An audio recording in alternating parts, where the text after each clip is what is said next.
156,266 shillings. Loan outstanding with members stood at Kenya shillings 1,053,674 Kenyan shillings. Currently, assets stood at Kenya shillings 3,460,012 shillings, with liabilities totaling to Kenya shillings 1,488,427. During the year, the SACCO made a loss of Kenya shillings 427.61 shillings. The second question, Mr. Speaker, the honorable member wanted to know what the Ministry of Cooperatives and Micro Small Enterprises Development has put in place to ensure that the SACCO complies with the established regulations. Order, members, order. Particularly, I can barely hear what the chairman is saying.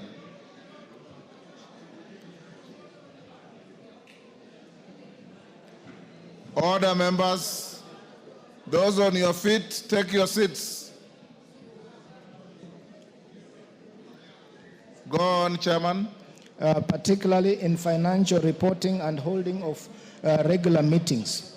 Honorable Speaker, the Ministry of Cooperatives and Micro, Small and Medium Enterprises, working in collaboration with the county governments, will intensify supervision and inspection of all cooperatives to ensure adherence to the Cooperative Societies Act and the cooperative rules. The third question, also the Honorable Speaker, the member wanted to know what the ministry is doing to enhance oversight of cooperative societies in the country to protect the members' savings. Honorable Speaker, the Ministry of Cooperatives and Micro Small Enterprises is undertaking the following measures to ensure all SACCOs protection of members' funds.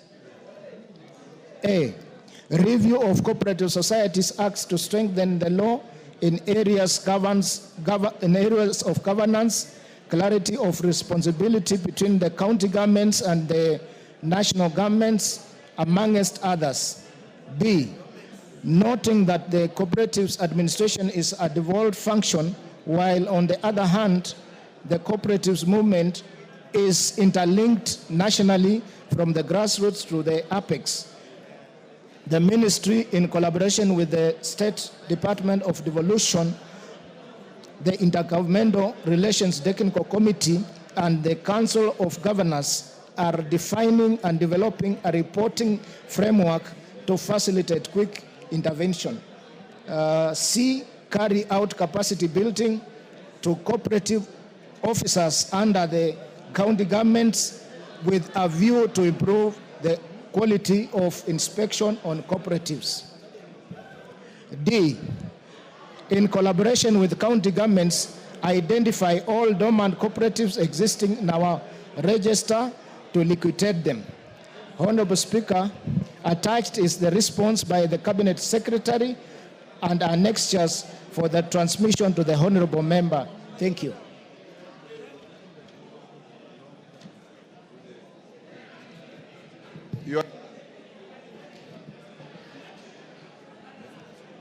Gitari.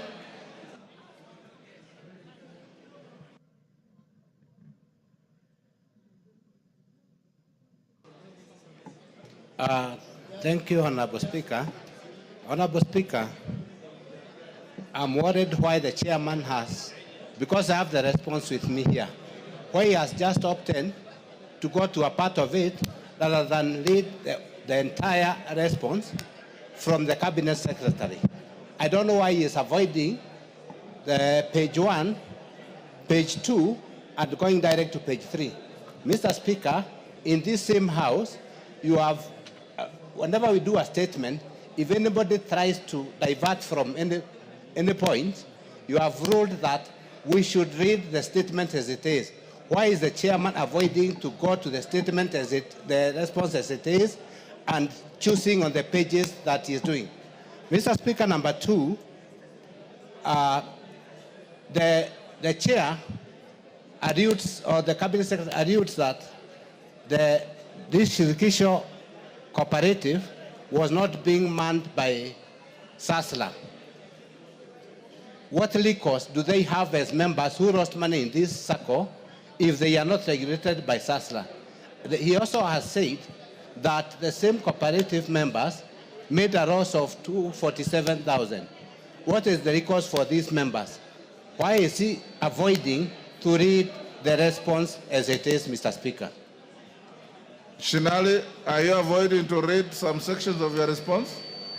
No, Honorable Speaker, in my closing statement, I said I'm transmitting the whole copy to the member, Honorable Speaker.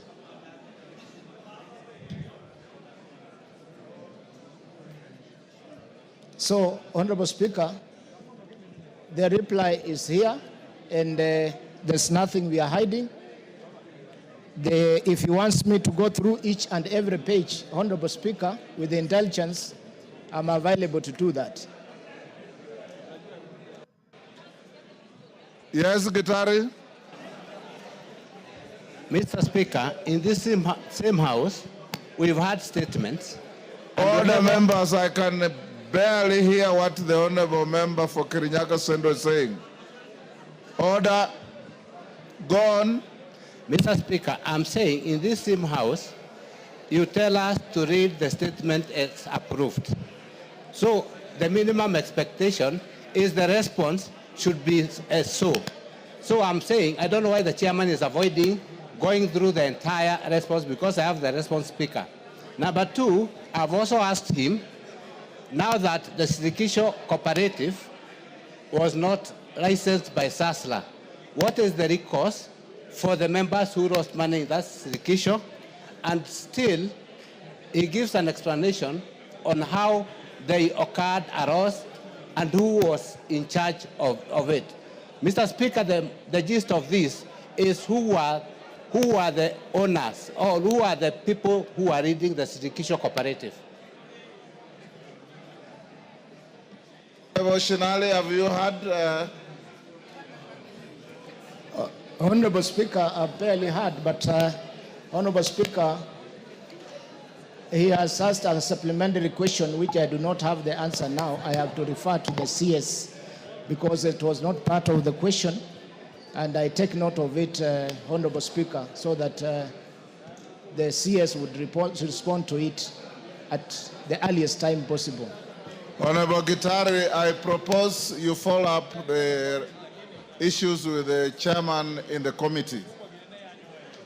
A response to Mary Maingi, Chair Trade Industry and Cooperatives.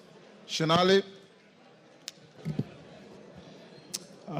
Honorable Speaker, I thank you for this opportunity to respond to the request for a statement by Honorable Mary Maingi, MP, on the above subject matter. Honorable Speaker, I wish to give the background as laid here. Honorable Speaker, the Kenya National Trading Corporation, KNTC vision, mission, core, mandate, and strategic objectives. The KNTC vision, mission, core, mandate, and strategic objectives are as follows. Vision, to be a leading agent for change and socio-economic transformation of Kenya. Mission, to provide customers with the region, within the region, with the quality products and service through an efficient distribution network, partnerships, and innovation. Core mandate. The mandate of KNTC entails the following. 1. Promotion of wholesale, stock retail, business, and e-trade in line with the Vision 2030, the medium-term plan, and parent ministry's strategic plan. 2, improve and strengthen supply chain and distribution system for both formal and informal sectors. 3, to become the procurement agent for strategic bulk, commodities for the government and general public at reasonable commercial prices. 4, in partnership with other key players, avail relevant products, stock inputs for the agricultural sector, such as sugar, fertilizer, and the chemicals. 5, promote the development of small and medium enterprises markets, expansion and diversification of trade in line with the government policy. 4, to set up trading houses in niche export markets in the region and beyond. And finally, to implement government directives assigned. KNTC as aggregator of local rice for onward selling to government institutions. Honorable Speaker, in February 2020, through a Procedural directive, Kenya National Trading Corporation was appointed as the aggregator of local rice for onward selling to government institutions. To address rise in the cost of living, Cabinet approved a framework to position the Kenya National Trading Corporation as the anchor of state initiatives to create a price stabilization for essential household food items. As such, KNTC, as a trading company, will supplement other state initiatives by creating strategic reserves for stable and essential food items, vital farm inputs, including fertilizer and any other goods necessary for ensuring stability in prices of core goods consumed by Kenyans. It was noted that KNTC will leverage on its infrastructure and capacity to help stabilize prices of all essential items in instances where prices swing of essential items are abnormal and against the public interest. Honorable Speaker, to realize the mandate, KNTC will continue to partner with the National Cereals and Produce Board and local and regional financial intermediaries specializing in trade and commodity financing. The strategic objectives are as follows: to position KNTC as the main supplier of bulk commodities in the country, to expand presence and distribution network in the domestic market, including countries, and establish a presence internationally, to be an efficient and effective organization able to execute its mandate, to enhance ICT for better service delivery, to enhance effectiveness and efficiency in resource mobilization and utilization, and finally, to promote ethics, national values, and good corporate governance. Specific statements as required by Honorable Mary Maingi, MP, Mwea constituency.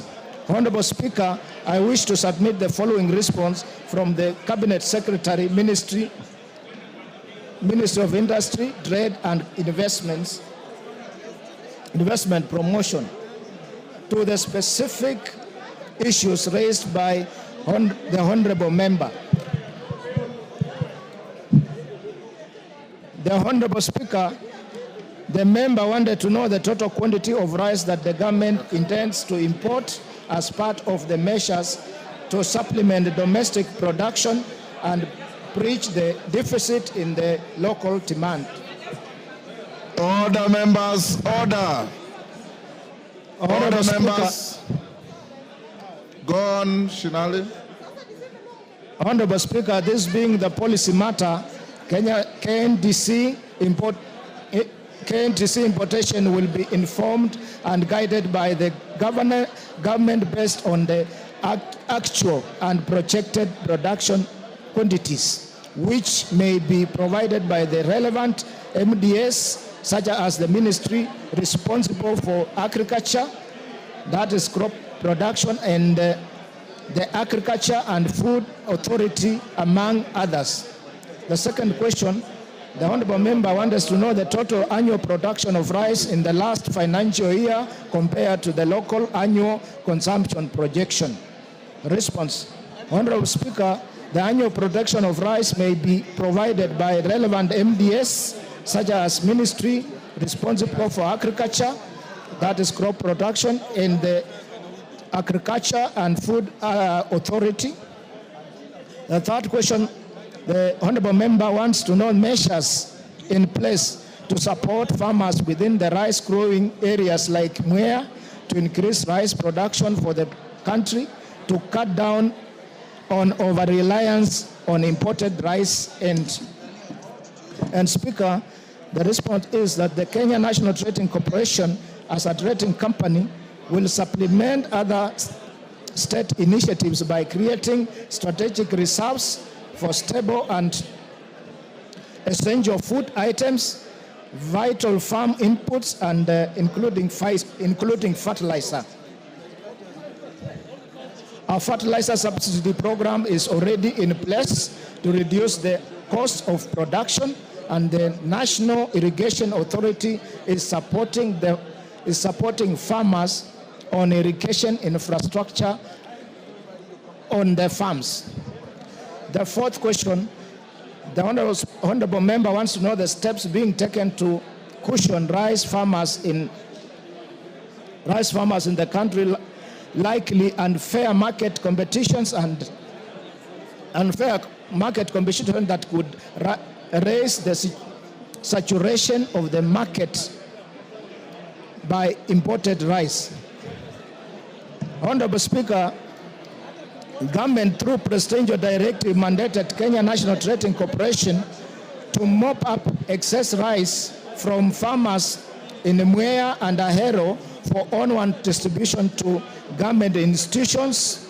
KNTC is performing the function to date, and with increased production, they have initiated the following. KNTC has requested for enhancement of the rice fund together for the improved production and widen scope to include other rice schemes like Tana Bura. Shinali, that's too long. Can you paraphrase? That's okay. Too long.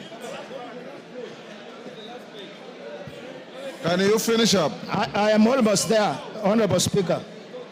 I'm almost there, Speaker. A circular to be done to all government institutions to buy local rice from KNTC to assure farmers of ready market or their produce, mopping up of rice during harvest. And lastly, government institution to prioritize payment to KNTC to enhance prompt payment to farmers. Honorable Speaker, attached is response by the Cabinet Secretary and annexures for transmission to the Honorable Member. Thank you, Honorable Speaker.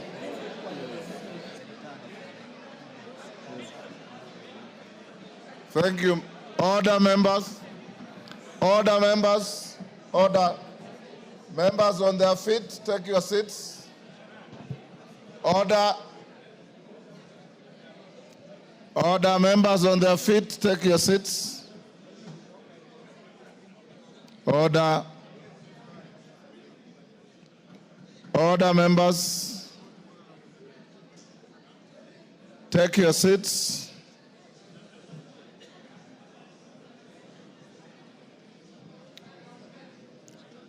Take your seats.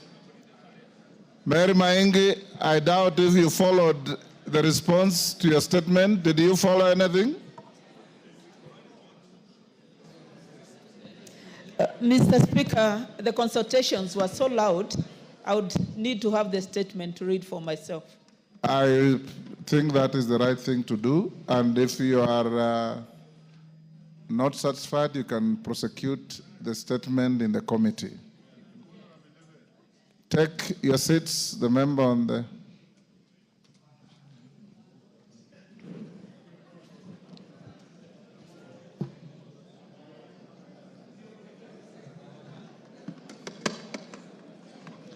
Order, honorable members.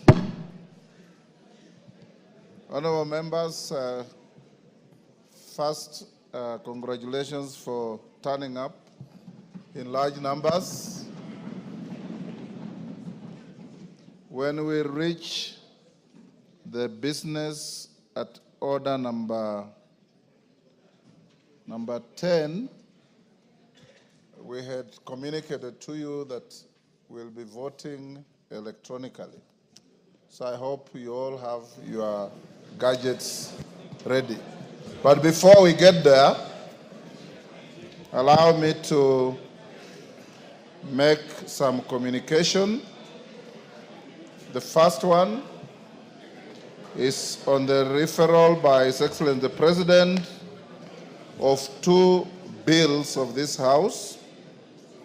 Honorable members, pursuant to the provisions of Standing Order 42, I wish to report to the House that I've received 2 messages from His Excellency the President regarding the referral of the National Land Commission Amendment Bill 2023 and the Cancer Prevention and Control Amendment Number 2 Bill, National Assembly Bill Number 45 of 2022, to Parliament for reconsideration.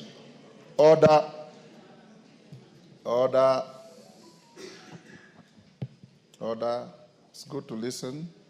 Honorable members, in the messages, His Excellency the President conveys that pursuant to the provisions of Article 115, 1B of the Constitution, he has considered the National Land Commission Amendment Bill 2023 and referred it back to the National Assembly for reconsideration, expressing reservations on Clause 2 and 3 of the bill.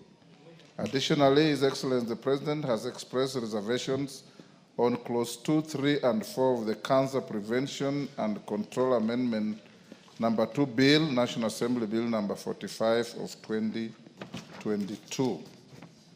His Excellency the President has detailed the reasons for his reservations on the bills and made recommendations thereof for consideration by the National Assembly and Houses of Parliament, respectively. His Excellency the President now requests Parliament to reconsider the bills in accordance with the provisions of Article 115 of the Constitution.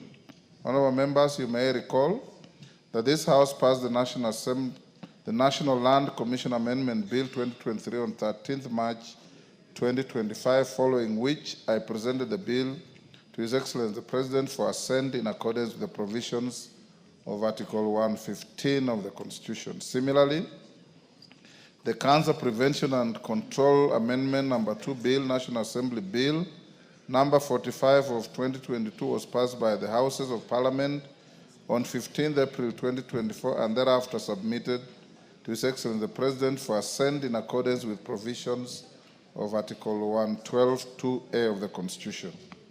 The House is required, honourable members, to consider the President's reservations to the specified clauses in respect of each bill. Standing Order 154(2) requires the House to consider the President's reservations within 21 days upon receipt of the memorandum. In this regard, honourable members, with respect to the President's reservations to the National Land Commission Amendment Bill 2025, the message from His Excellency the President, together with the memorandum, are hereby referred to the Departmental Committee on Lands for consideration and reporting.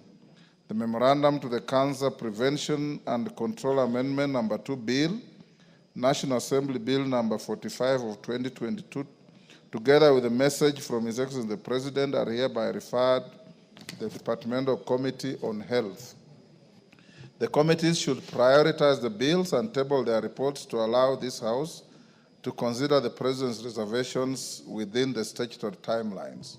Upon conclusion of consideration of the President's reservations, the Cancer Prevention and Control Amendment Number 2 Bill, National Assembly Bill Number 45 of 2022, I'll transmit the decision of the National Assembly to the Senate for consideration. Honourable members, it's important to guide the House that the consideration of the President's reservations to the bills by the respective committees and the House will be undertaken in accordance with the provisions of Article 115 of the Constitution. Further, the guidance contained in the Speaker's communication of 28 July 2015 relating to the consideration of the President's reservation to a bill and amendments thereto will apply as shall be necessary. Honorable members, I now direct the clerk to circulate the memorandum of His Excellency the President on the two bills to all members. The House is accordingly guided. Members at the bar, take your seats. Have another. Yes, Olwoj. Honorable Speaker, I wish to draw your attention, Honorable Speaker, to a stranger who is sitting in the House. Order, members. Order. Who is the stranger? Honorable Speaker, you have severally issued rulings about the manner in which people must dress themselves. Those rules form part of the tradition of this House. If I look at the speakers panel, including yourself, you are dressed in a collar. Is it in order that the member for Embakasi East walks and sits into a house dressed as if he were the speaker, save for your gown? Honorable Speaker, we do need guidance as to whether this forms part of the proper dressing code of this House. Honorable Speaker, this honorable member may have been admitted the other day, but that dressing code may cause confusion. I may be forced to go and bring my collar and dress as much, and therefore I ask Honorable Speaker to give guidance as to whether the honorable member for Embakasi East is improperly dressed. I thank you. Order. Order, members. Order. Order. Order, members. Indeed, Honorable Babu Wino, you are improperly dressed. Even your very seniors, the likes of Millie Odhiambo, Senior Otienda Molo, Otieno Kajwang, the Chief Justice in quotes, Gladys Sholei, have never turned up dressed like that. I order you to retreat from the House and dress up and come back.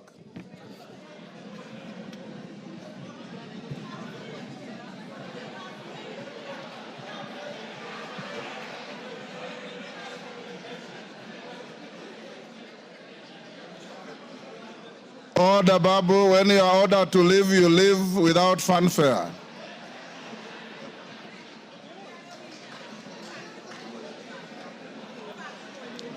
Order, members. Order. I have a further communication to make. Order, Wamumbi, take the nearest seat.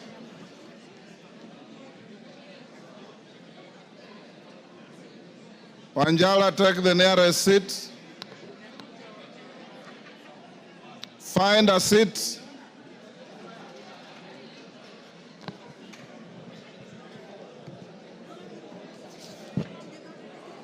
Honorable members, I have another communication to make. Order. Order, Kenya. Order.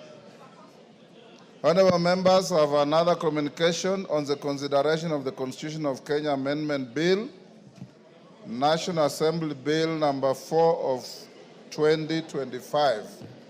And honorable members on their feet, take your seats. Wanjala, you are everywhere.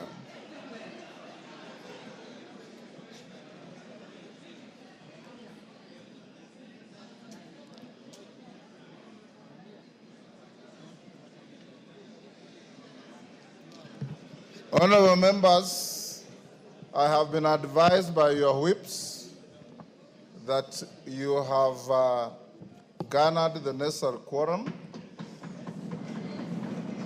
to transact business at order number 11. Is it 10 or 11? 10.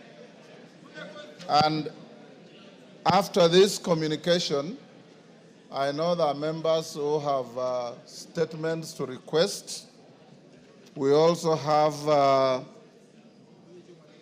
some very short businesses to transact, including setting up members for the trusteeship of your post-service medical cover.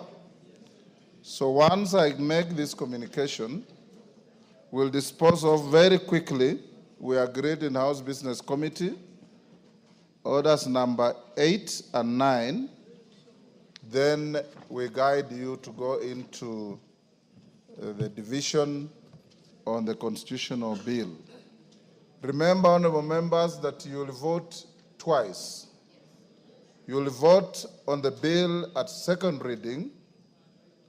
The Speaker will recess behind here to let you go into committee of the whole.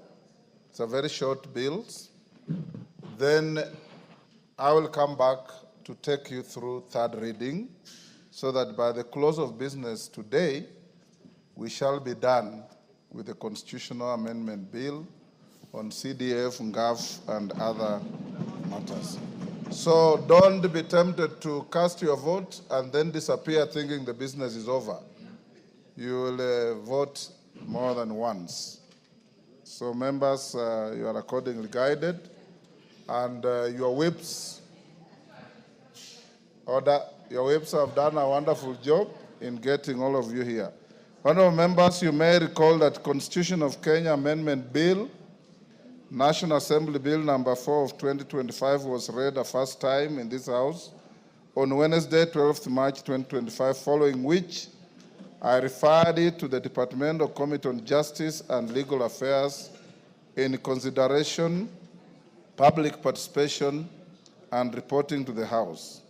The bill, which is co-sponsored by the Honorable Samuel Chepkonga, CBS MP, and the Honorable Dr. Otienda Amolo, Senior Counsel, CBS MP, was published in the Kenya Gazette Supplement on 26 February 2025 and seeks to amend the Constitution to entrench the following funds. 1, the National Government Constituencies Fund for purposes of ensuring reasonable access to exclusive national government functions in all constituencies as envisaged in Article 6.3 and guaranteeing the participation of the people in the identification and implementation of priority national government programs.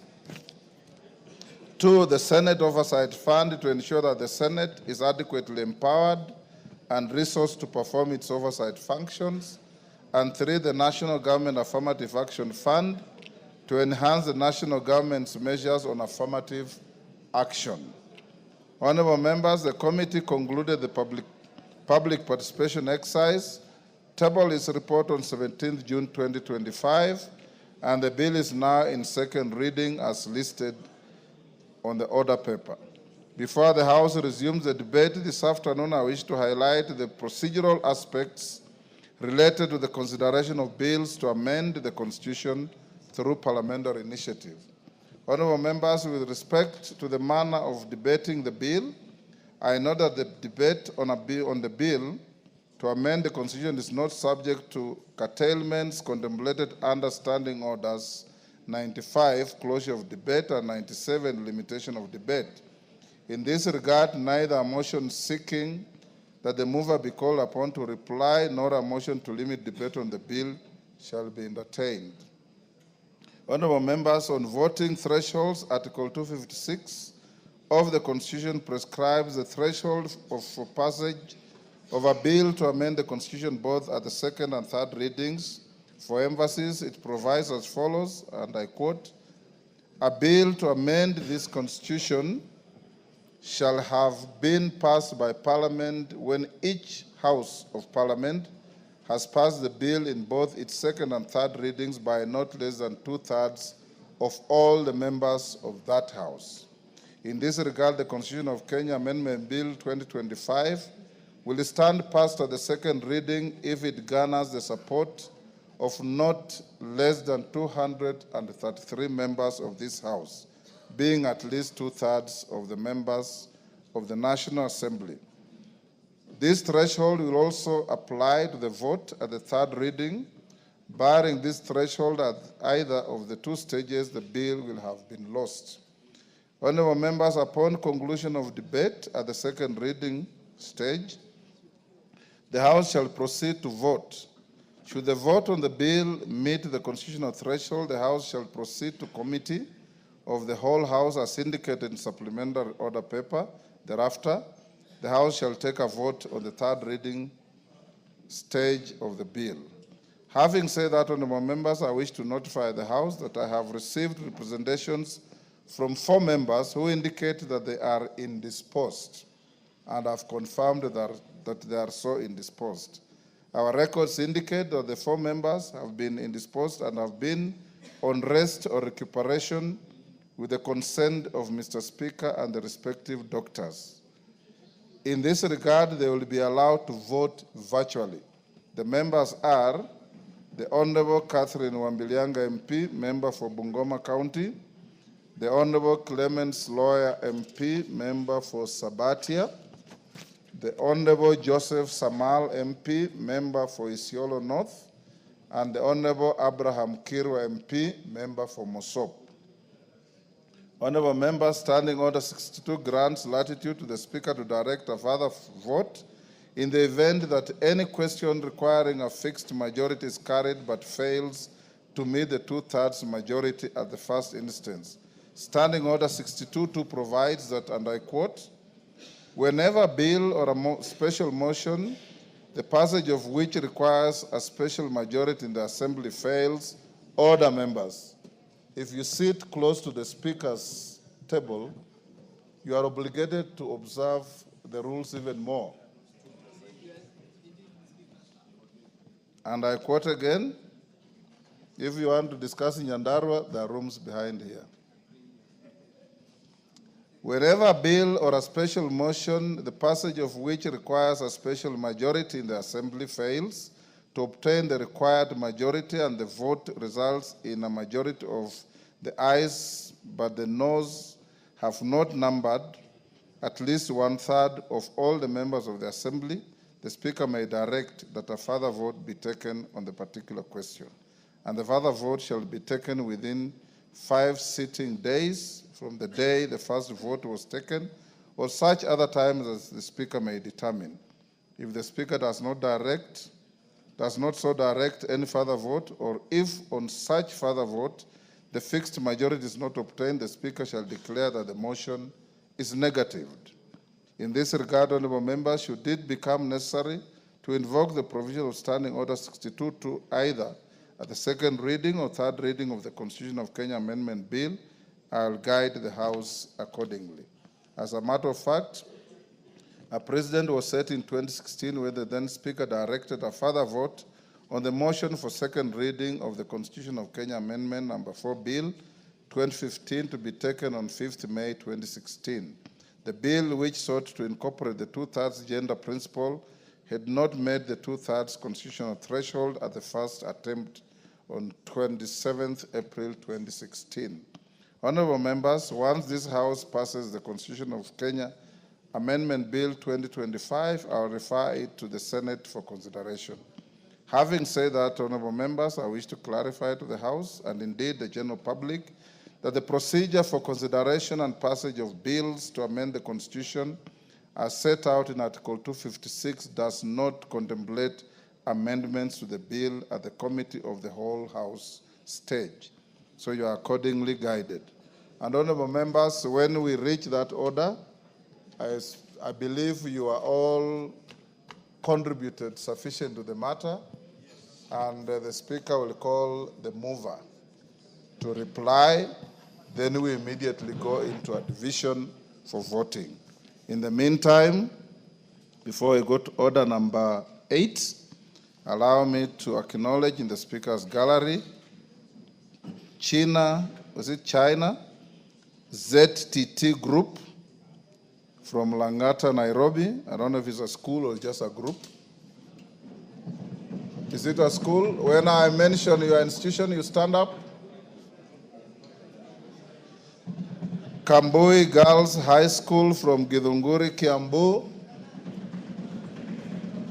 In the public gallery, we have Cheres Secondary School from Kipkelion, Kericho, and DB Karembuni Primary from Chuka, Igambangombe, Tharaka Nithi. On my behalf and on behalf of the House, we welcome you to Parliament. Yes, member for Chuka Igambangombe, You're requested to welcome your school. Do it in under a minute. Thank you. Speaker, I take this opportunity to welcome DMB Karebuni Primary School from Chuke Gambangombe to this honorable house. And Speaker, these students come to this house in a very important day in the history of this country, when we are seeking to entrench a very important fad, that is CDF in the Constitution, a fad that has seen so many students go through school, and a fad that has really helped improve infrastructure in our schools, Mr. Speaker. So they will always remember in their lives that they came to this honorable house on a day that is going to define the history of the education sector of this country, with the CDF fad instructed in the Constitution. Thank you, Mr. Speaker. Members speak without, we don't want people taking us to court. Yes. Is it possible to just say, is there any member who wants to speak? Yes. Then if we will just dissuade them from speaking. Yeah? So that it doesn't become a court. Ndiangui is saying he wants to say something for 2 minutes. That's okay. Then we just say, then others come. Yes. We encourage. Honorable members, order. Any member who does not have his or her card, you can go to the reception and you'll be facilitated to have your cards for purposes of voting. Any member who may have misplaced or forgotten their cards, go to the reception and you'll be able to get the cards. Yes, Wamboka? Thank you, Honorable Speaker. Honorable Speaker, I rise to give you heads up. A while ago, in this House, we discussed about our security, the young boys and girls who man our security in this Parliament. You gave your undertaking, Honorable Speaker, which we do not doubt that all of them will be absorbed, Honorable Speaker. I was just giving you heads up that today, in one of the dailies, their positions have been advertised, Honorable Speaker. I just want to give you heads up because we trust your word, Honorable Speaker. You gave commitment to this House, and we've always believed all this commitment you've given us, Honorable Speaker. I was just thanking you in advance that to continue keeping your good word, Honorable Speaker, because these young men and women, they really depend on that work, Honorable Speaker. Thank you. Thank you, Amboka. None of those young people will be prejudiced, so you need not worry. My undertaking remains. Next order. Order number 8, motion, ratification of the agreement establishing the European Bank for Reconstruction and Development. Who is moving? Kimani? Thank you, Madam Speaker. Hold on, Kimani. Yes, Shinali, what is the point of order? Honorable Speaker, I'm sitting next to the Honorable Member for Homa Bay. But today he has a gadget on the table. I'm not sure whether we are safe, Honorable Speaker. I want him to disclose what is inside, Honorable Speaker. Oh, the Honorable Kaluma, to me that looks like a lady's handbag. Honorable, no. Honorable Speaker, this looks like the handbag for Honorable Ngeleche, who was sitting here before. In our culture, we don't touch ladies' bags, so could Honorable Ngeleche come for her bag?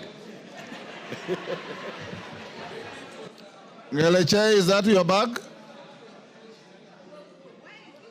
Order, is that your bag? Yes, Mr. Speaker, that is my bag. The guidance is that while our lady members are allowed to come in with their bags, you are not supposed to party with them. Mr. Speaker, I think I misplaced my bag and I don't know where Mr. Kaluma found it. I'm just realizing it right now, Mr. Speaker. Go and reclaim it. Go and reclaim it. Okay, Kimani. Yes, Millie.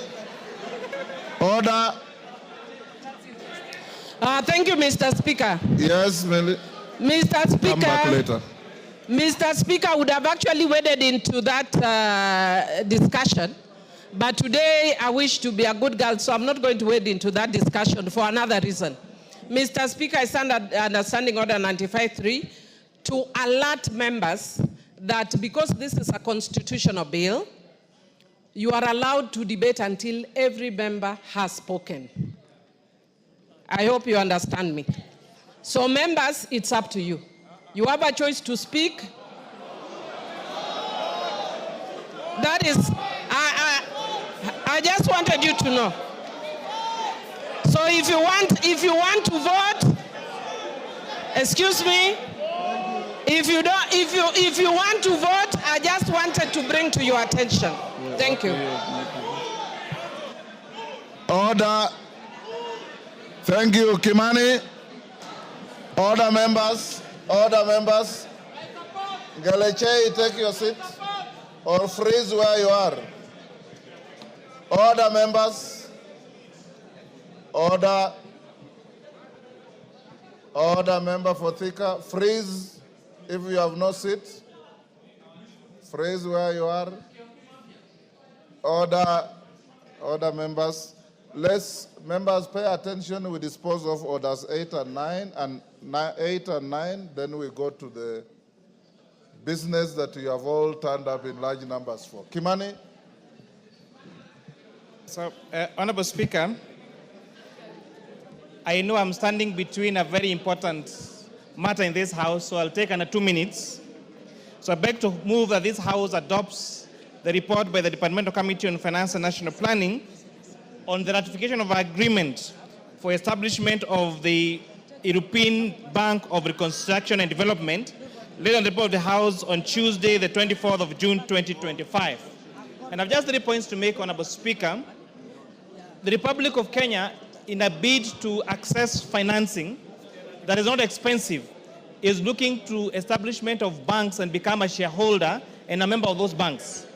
If you remember, before the end of last session, Honorable Speaker, we did ratify in this House the establishment of Africa Trade Corporation, where Kenya became a member and a shareholder. Now, Kenya has identified another very important stakeholder bank called the European Bank of Reconstruction and Development. So I beg to move, Honorable Speaker, as per the order paper,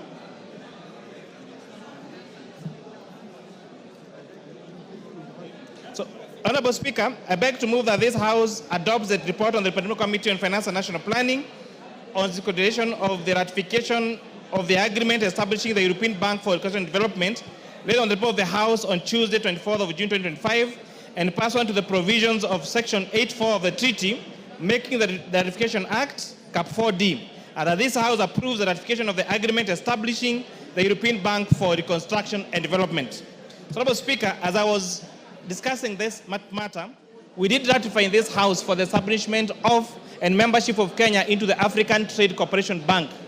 Now, Kenya has identified another very key stakeholder, which is the European Bank for Reconstruction and Development. We will be among 5 countries in Africa, which among them will be Benin, Cote d'Ivoire, Ghana, Nigeria, and Senegal, to become members and shareholders of this bank. So this means, Honorable Speaker, as shareholders and members of this bank now will have access to cheaper credit, Honorable Speaker, so that we don't crowd out the domestic borrowing that our government does, whether we need to finance projects in this country, Honorable Speaker. But most important, Honorable Speaker, this ERB bank has identified Kenya as a headquarter of choice for Africa, which means, Honorable Speaker, that Kenya continues to spearhead to become the headquarters of global institutions, now including East Africa Development Bank, where now they'll come and establish here and expand to the rest of the country. With that, Honorable Speaker, I beg to move and request my able member for Kesesa, a member of the committee, CPA Ruto, to second. Thank you so much, Mr. Speaker.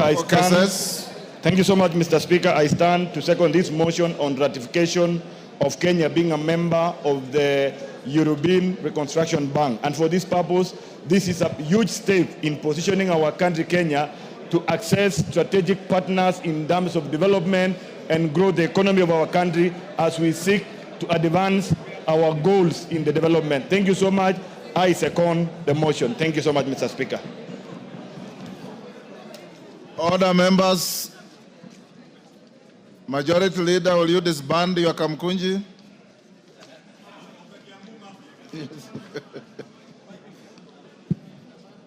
Order, members on their feet, take your seats.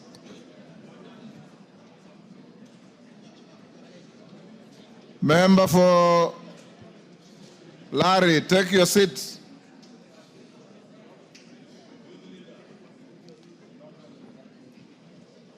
Honorable members, I now propose the question at order number 8, which is that this House adopts the report of the Departmental Committee on Finance and National Planning on its consideration of the ratification of the agreement establishing the European Bank for Reconstruction and Development, laid on the table of the House on Tuesday, 24th June 2025, and pursuant to the provisions of Section 8(4) of the Treaty Making and Ratification Act, Cap 4D, approves the ratification of the agreement establishing the European Bank for Reconstruction and Development.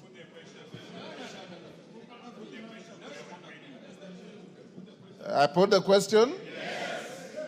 I'll now put the question at order number 8, which is that this House adopts the report of the Departmental Committee on Finance and National Planning on its consideration of the ratification of the agreement establishing the European Bank for Reconstruction and Development, laid on the table of the House on Tuesday, 24th June 2025, and pursuant to the provisions of Section 8(4) of the Treaty Making and Ratification Act, Cap 4D, approves the ratification of the agreement establishing the European Bank for Reconstruction and Development. As members of that opinion say aye. Aye. Will those of the counter opinion say nay? No. The ayes have it.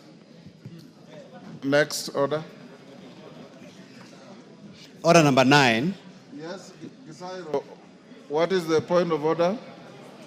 Thank you, Honorable Speaker, and sorry for interrupting. Honorable Speaker, I was rising because last week we did pass a supplementary budget 3, where we had inputted 12 billion, which was the balance of the NGCDF for financial year 24-25. Honorable Speaker, I would like to inform the House that as at yesterday, the time they had promised that our disbursement was going to be done to the board, nothing is forthcoming. Honorable Speaker, after today we are going on recess, and on average, each constituency will be short of approximately 39 million. Honorable Speaker, would like you to ask the leadership of this House to contact the Treasury Mandarins and to give a response before the end of the session today, Honorable Speaker. Thank you, Honorable Speaker. The Mandarins, whoever they are, have heard you. Order number 9. Leader of majority, call it out. Order number 9, motion, approval of nominees for appointment to the Board of Trustees for the Post-Service Medical Scheme for members of Parliament. Majority Leader.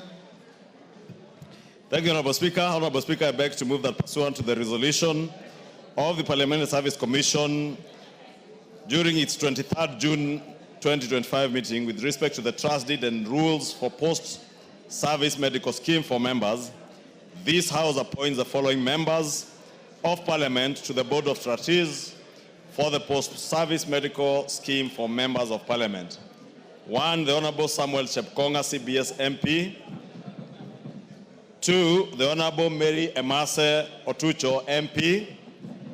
And 3, the Honorable T.J. Kajoang, MP. Honorable Speaker, as I've said and as was approved in the House Business Committee this morning, these trustees that we appoint today are to represent us in the post-service medical scheme, Honorable Speaker. And just for information, Honorable Speaker, I am informed that a total of 302 members of Parliament, including 47 senators, have already registered for this post-service medical scheme, and to ask those of us who are here to register to please do so, because the approval of these trustees will now actualize the actual implementation of what we agreed on this scheme, and to be able to have monies that we will contribute from the end of this month, your pay slips this month will have a small cut to contribute to that post-service medical scheme, but it is for the best interest of members of parliament,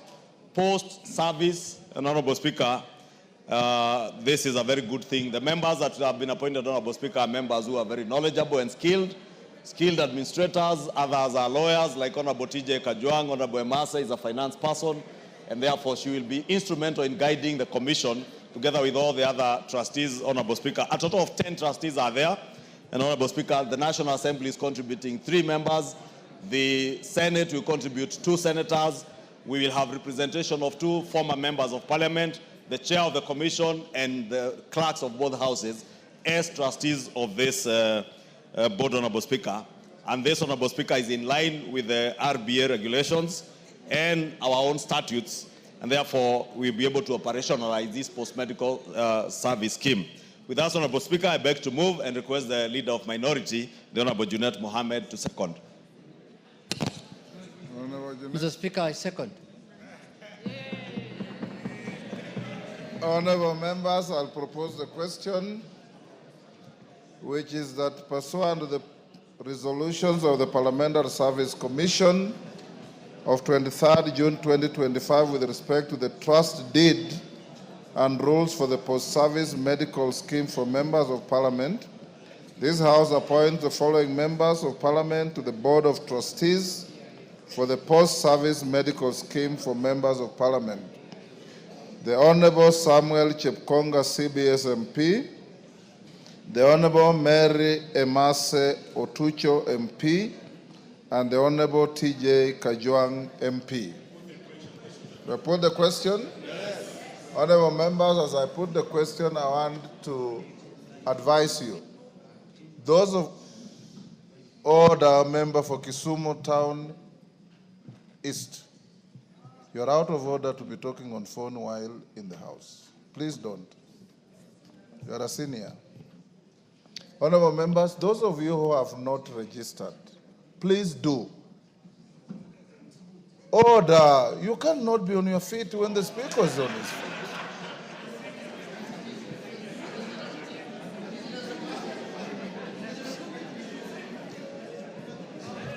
Can you walk out?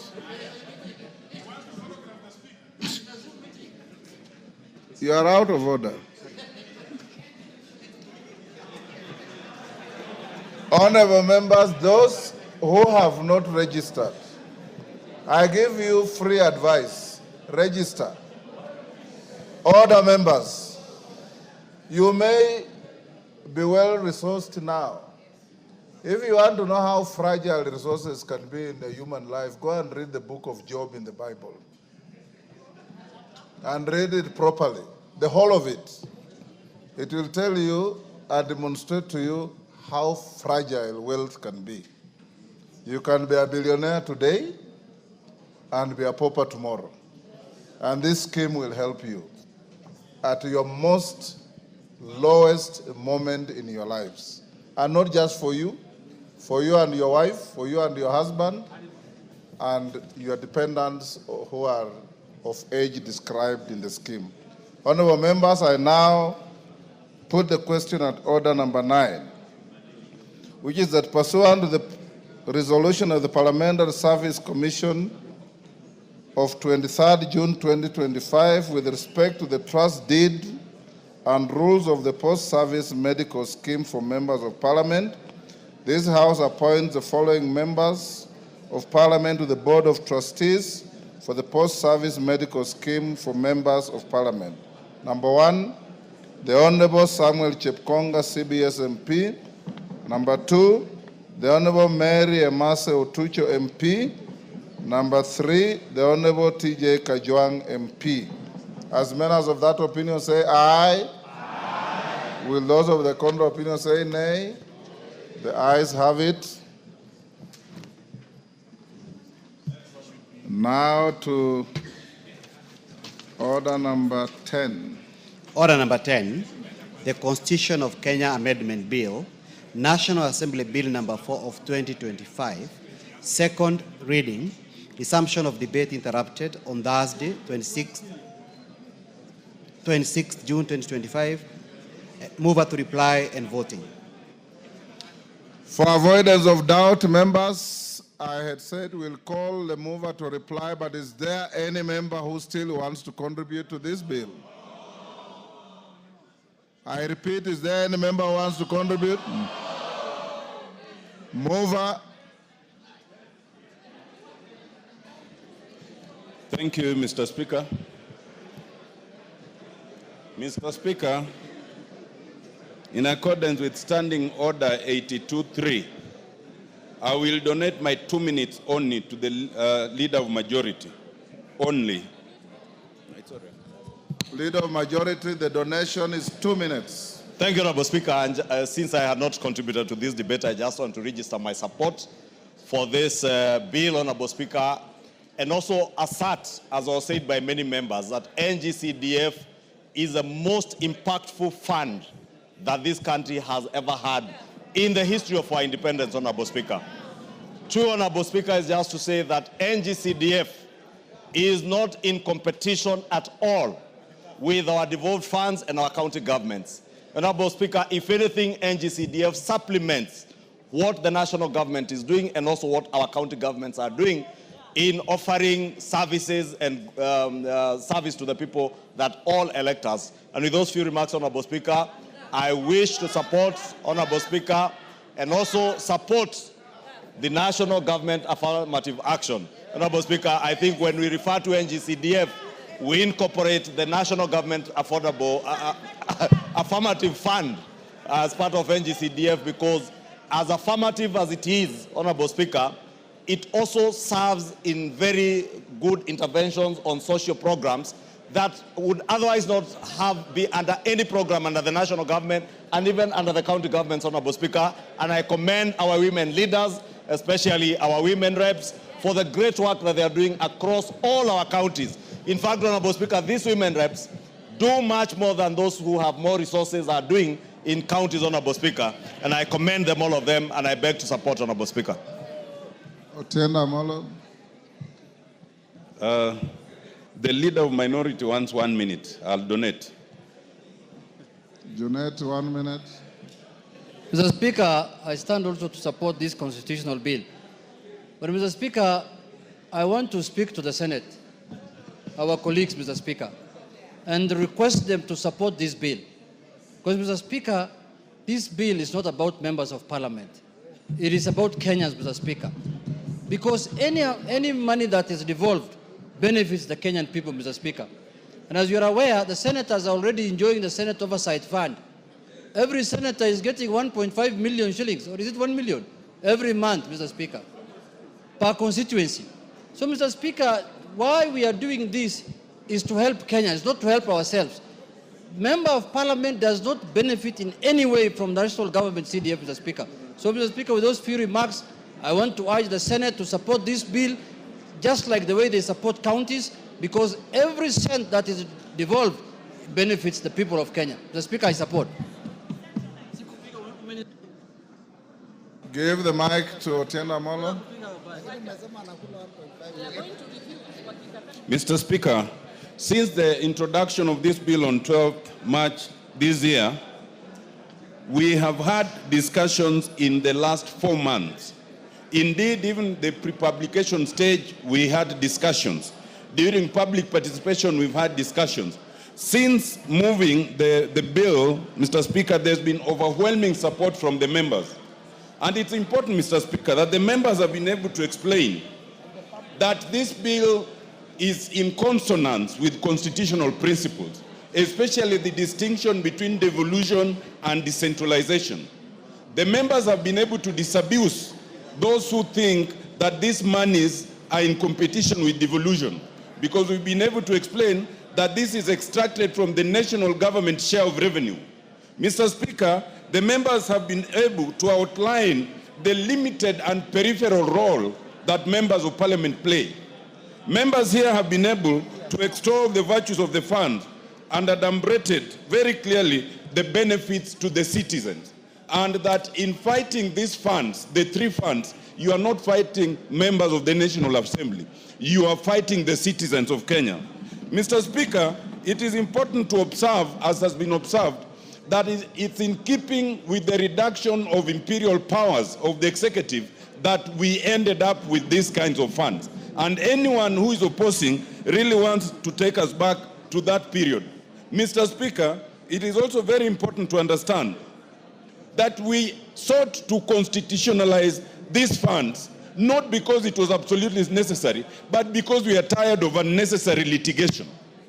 It is also important to understand that we chose to go the parliamentary route, not because we could not go the popular route, but because the popular route is expensive to the people and not required by the Constitution. But if those other people think that you can curtail this because you are fighting the National Assembly, then we can still go the popular initiative route and we will still achieve it. Because through public participation by over 230 entities and individuals, 98.5% supported this. We are quite sure that if we took this to a referendum, we will still get the same threshold. And anyone who therefore thinks that they can curtail this process, know you are fighting the people. Mr. Speaker, I beg to reply. Thank you. Thank you. Members on their feet, take your seats. Johanna Ngeno. Johanna Ngeno. Take your seats.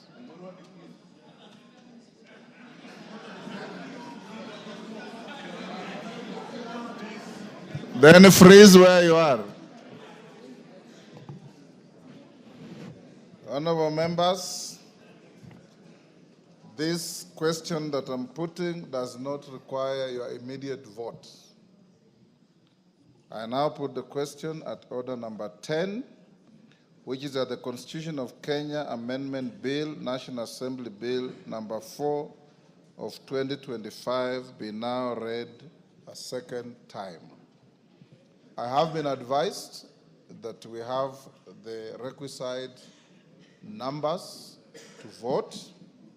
I now order that the division bell be rung for 5 minutes. As the division bell rings, the whips should be on your feet to ensure that none of your members who may be absent-minded loitering out there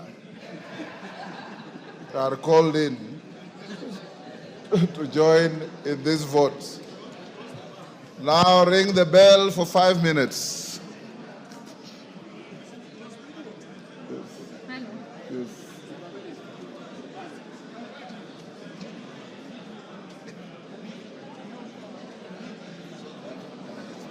Yes. How are you, bro? Good.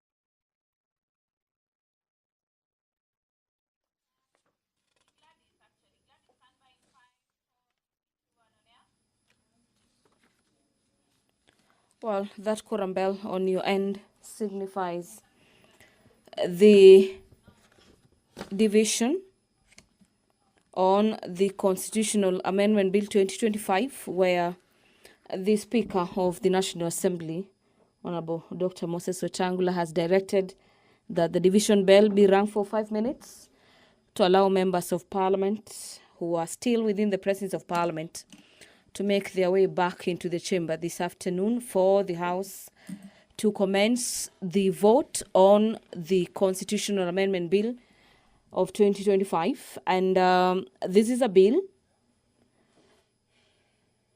that is seeking to amend the Constitution. And among the amendments is that there be establishment of the National Government Constituencies Development Fund into the Constitution. And this is for the purposes of ensuring the provision of exclusive national government functions in each constituency.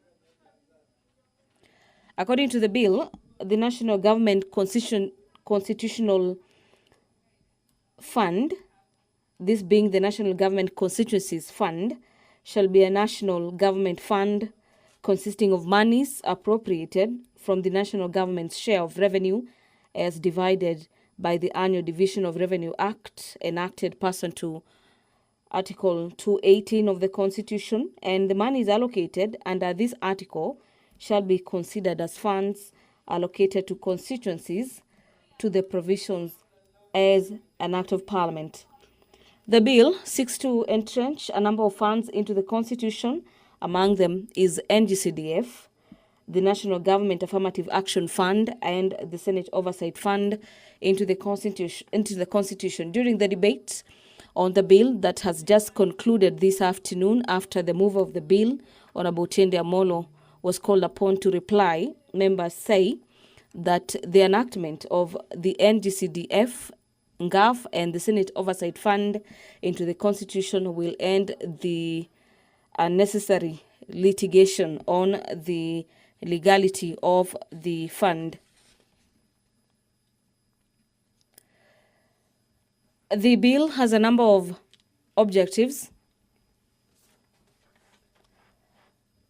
Among them is the establishment of the National Government Constituencies Fund into the Constitution to ensure reasonable access to exclusive national government functions in all the constituencies as envisaged in Article 6, subsection 3 of the Constitution, and ensure the participation of the people in the identification and multiplication as well as prioritization of the national government programs.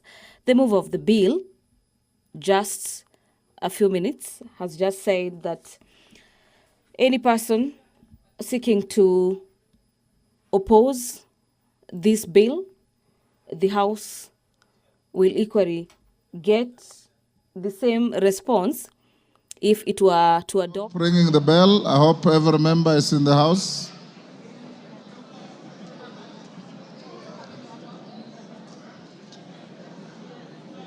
Honorable members, I now order the doors to be locked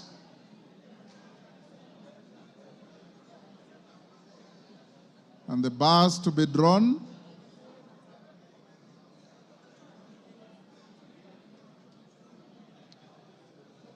Order, members, take your seats. Karemba, you are the one holding the illegal Kamkunji. Take your seats. Take your seats.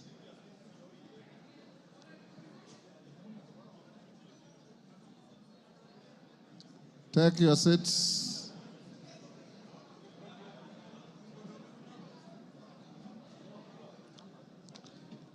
Members, take your seats. The member with a tarabush, take your seat, Betsimba. I believe that is the correct name of what you are wearing on your head. It's called a tarabush, right? Tarabush. Yes. Members, you remember during your induction, you are told when you are voting, you remain in your seats and you maintain studious silence. And more so, when you are voting on a constitutional matter. I expect all of us to observe the etiquette we set for ourselves in our standing orders. Kawanjiku, what is your crisis?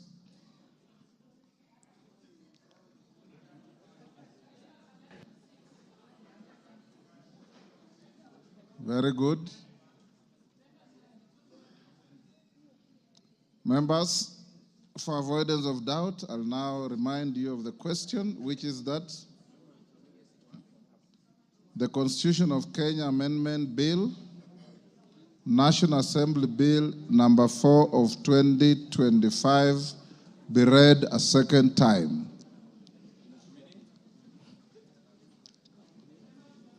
Members now.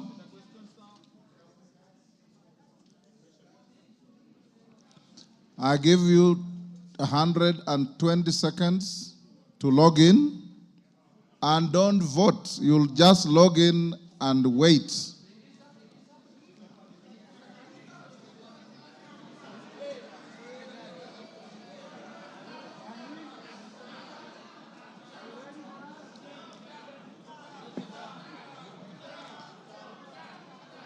Okay, log in.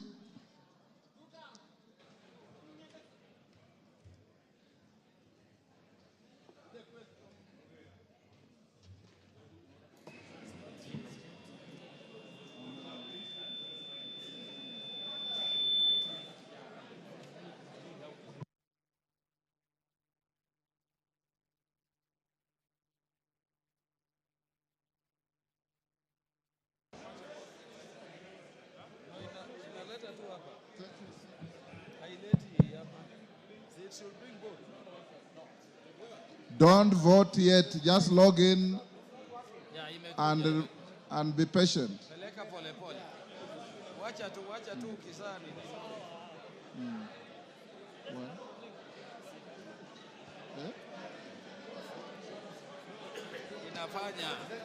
Order, honorable members. Order. Order, members. Although it does appear overwhelming, but procedurally, I should still have tellers for yes and for possible no. So, whips, can you give me one teller each? Wamumbi, be a teller, but since you are voting electronically, remain where you are to vote. Millie, who is your teller?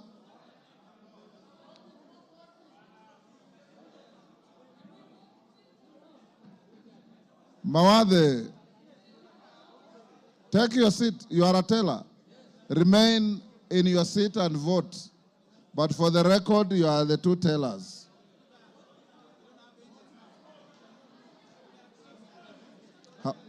Don't vote yet.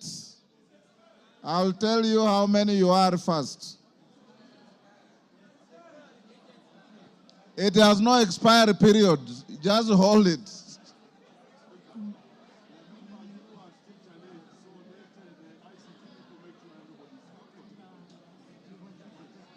Honorable members, I want everybody to be at the same level. If you have any challenge with your card, we have ICT teams around. In the event, order Wanjala, order, in the event that your card and your gadget malfunctions, order, in case your gadget malfunctions, those with profane minds are already laughing. I'm not talking of your gadgets. I'm talking of parliamentary gadgets. In case your gadget malfunctions, you will come and record here. We have, honorable members, we have present 286 members. In addition to those, we have the 4 members who are indisposed, who will also be allowed to vote.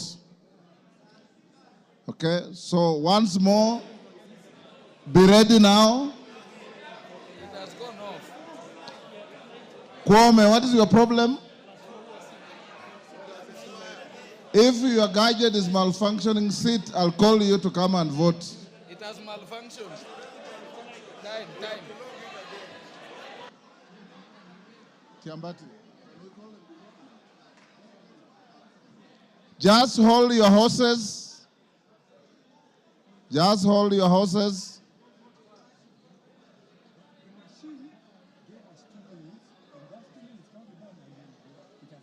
Okay.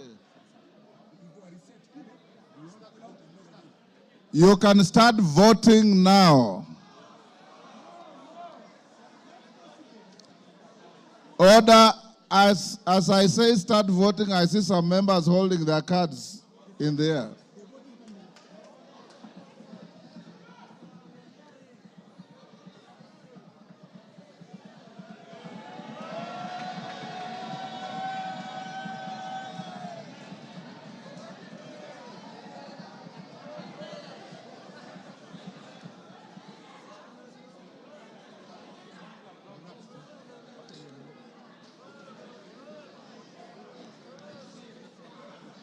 I said you vote in silence. And Wanjala, I said when you are voting, you remain in your seat. Go to your seat.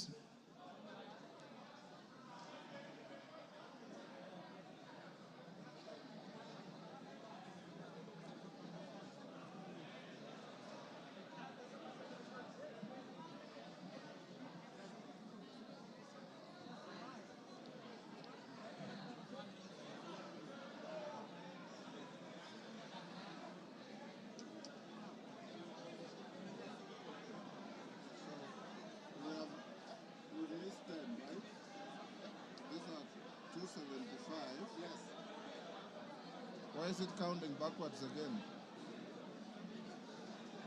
There are members who are checking their mind.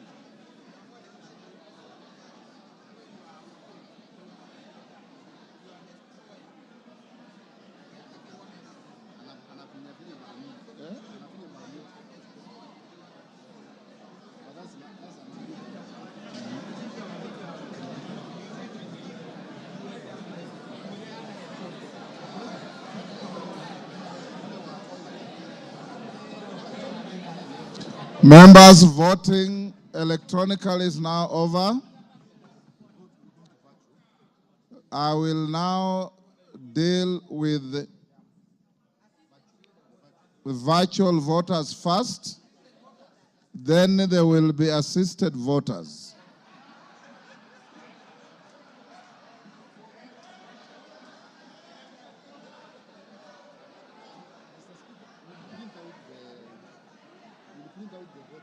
Yes. Yes, okay. Yes. Honorable members, Alice and Mrembo, you are assisted voters. You can, let's finish with the virtual voters. Take your seats first.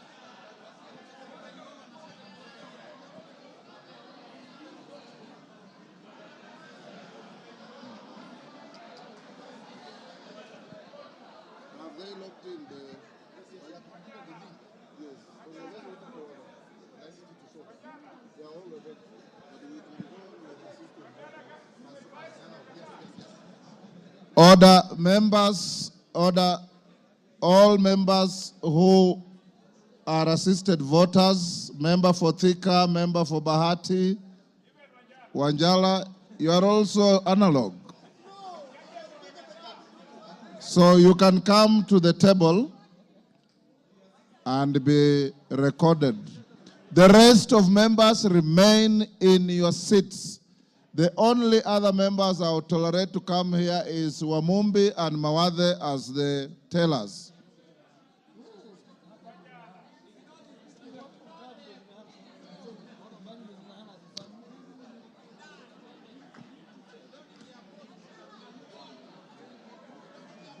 Order, members, order.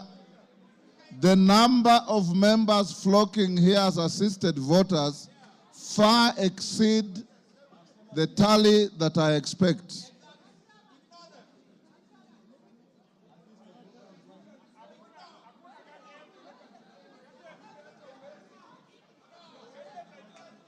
Where is Wamumbi and Mawathe? You assist the clerks to verify. I'll give you 10 minutes to do that. The rest of the members remain in your seats.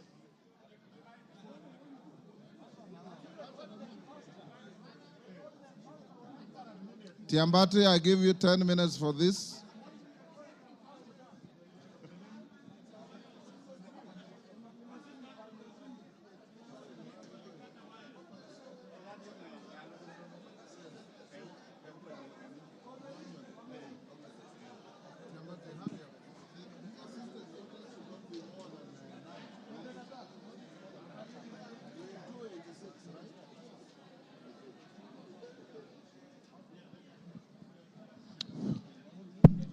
Honorable members, from my records, the assisted voters should not be more than 9.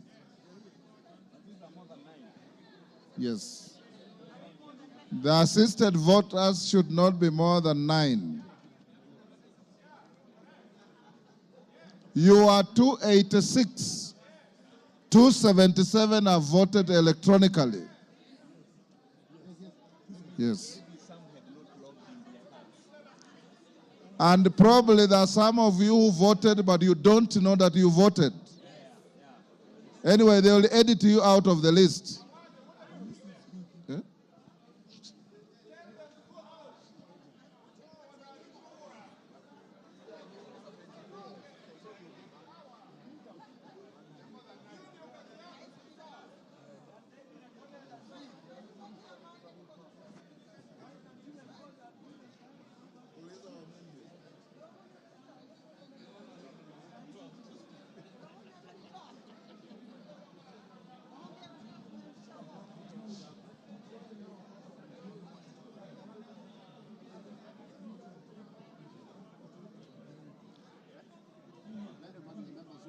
Yes. Are you getting some who already voted?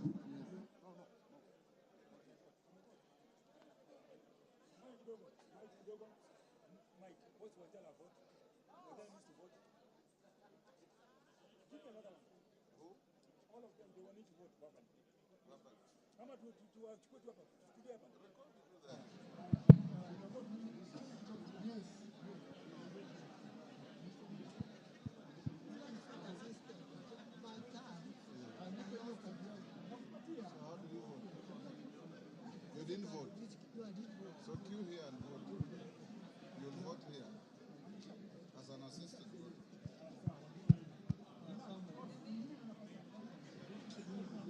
And for the assisted voters, once you have been assisted, you go and take your seat.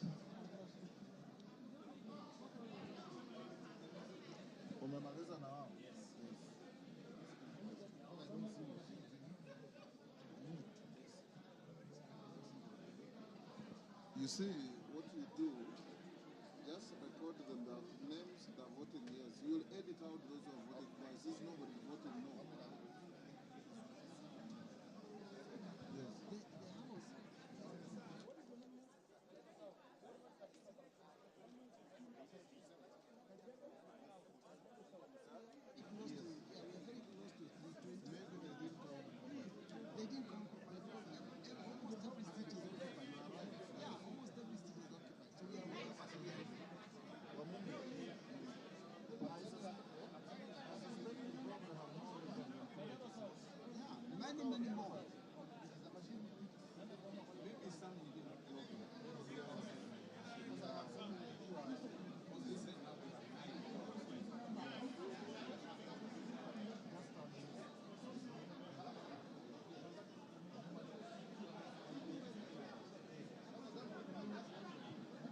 Robert, let's stand here and do a hand count from this side.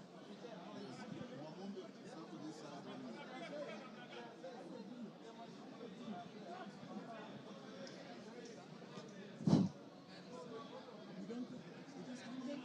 You just take the, just record. Order members, member for Moyale, take your seat. Parashina, take your seat.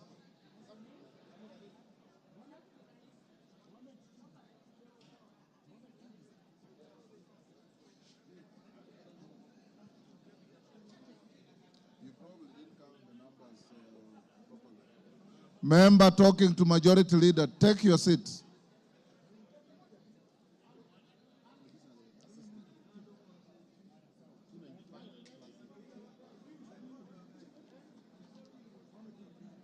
Okay. Rose Museo.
wale ambao wamekuja hapa on this side was 9, on this side was 10, so we are still 86 and they all voted yes.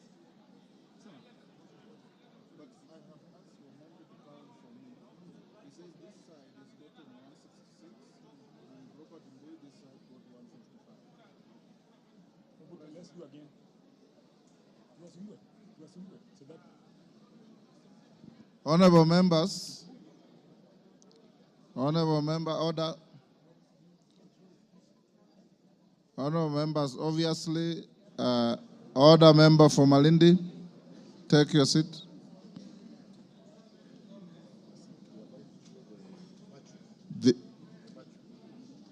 We'll stop to take the virtual vote as soon as they log in.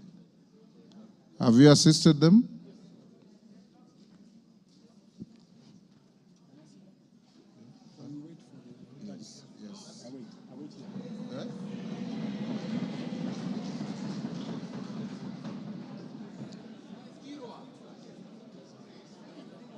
Honorable Kirwa.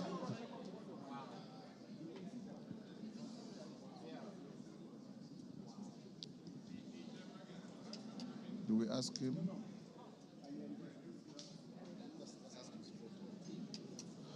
Honorable Kirwa, how do you vote, yes or no? Yes. Thank you. Next. We wish you a quick recovery. Next member.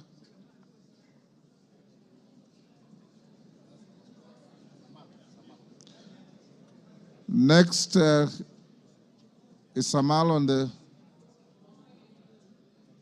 put him on the screen.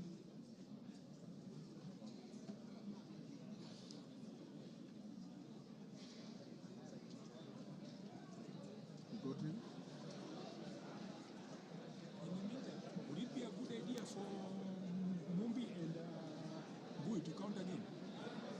Would it be a good idea? That is Honorable Sloya. Is that Sloya? Honorable Sloya, how do you vote? I vote yes. Thank you. We wish you quick recovery. Next.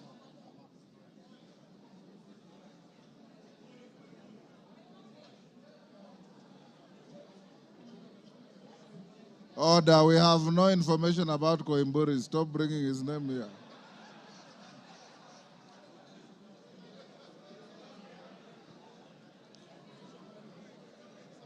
Honorable Samal, how do you vote? Honorable Samal, you voted yes. Thank you. Wish you quick recovery. The last one.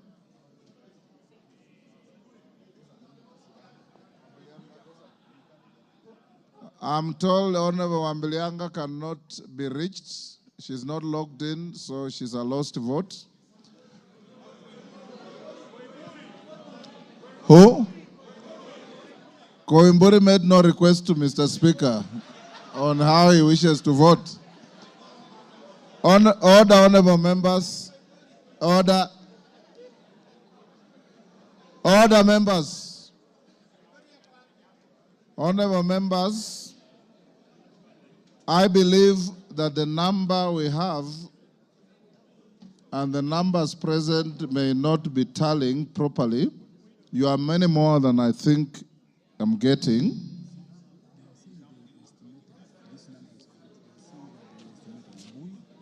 I want to ask the two whips. Osoro, stand here and count everybody on this side for me. Millie, stand here and count everybody on this side for me. And everybody remain in your seat. This is a constitutional moment for you, and we want to have the numbers properly recorded.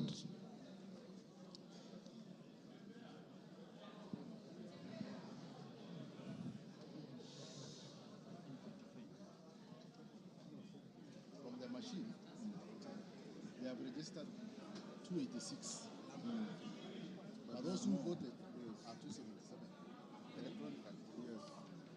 Yeah, it's still here, yes.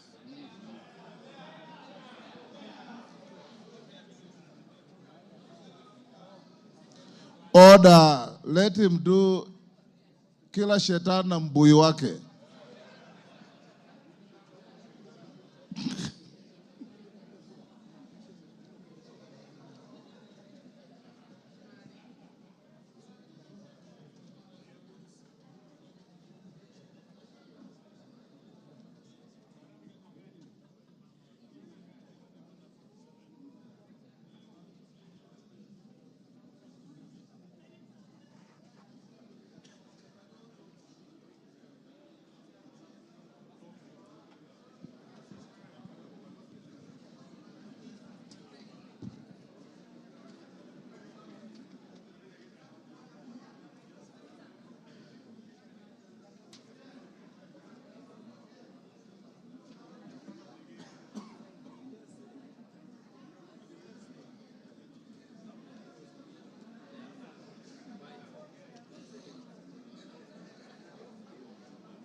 sasa. Somebody has to pick it. So, mtu mmoja akuje na nikimaliza nisirudi hapo.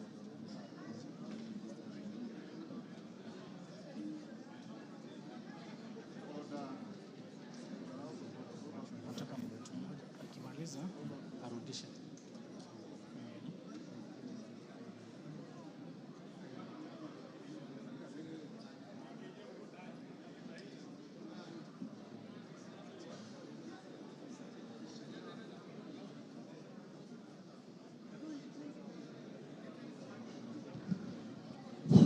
Order. Mwango, take your seat. 304. Yes. Honorable members, we've now properly verified the numbers. Members who voted electronically, 277. Members who voted virtually, on a special request and acceptance by the Speaker, order member for nominated member. How many times do you members want to be told that when we are in a voting situation, everybody remains seated? You remain in your seats and learn from your leaders. You know, Jomo Kenyatta's book, Facing Mount Kenya, says, animals in the wild, small animals watch the behavior of the giraffe.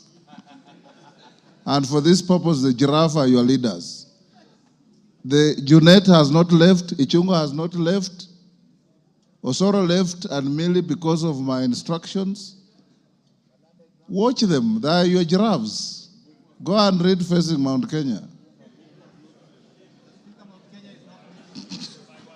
It is not the other Mount Kenya. It's Mount Kenya as seen by Mzee Jomo Kenyatta.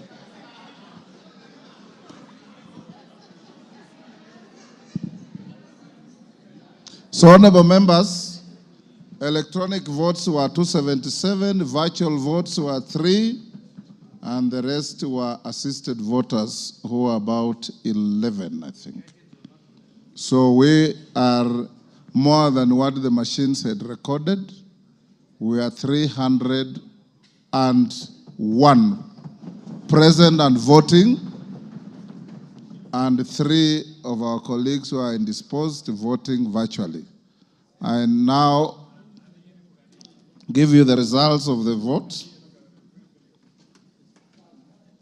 Honorable members, the results of the vote are as follows. The ayes, 304. The nays, 0. Abstentions, 0. I now order the bars to be... Pardon? Yeah? Oh, okay, okay. Read. Hold the bar, hold the bar. Of course. A bill for an act. So. The ayes have it, right? Let me repeat for the record. Number of voters, 304. Present and voting, 301. Voting virtually, 3. So total votes, 304. The ayes, 304. Nays, nil. Abstentions, nil. So the ayes have it. A bill for an act of parliament to amend the Constitution of Kenya. Now open the bar and open the doors.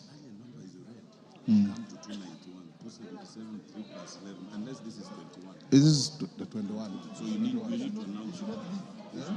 Honorable members, that is not the end of the vote. You will still have to vote in the committee in the third reading. So, honorable members, will you now be upstanding? Order number 11, Committee of the Whole House. Deputy Speaker.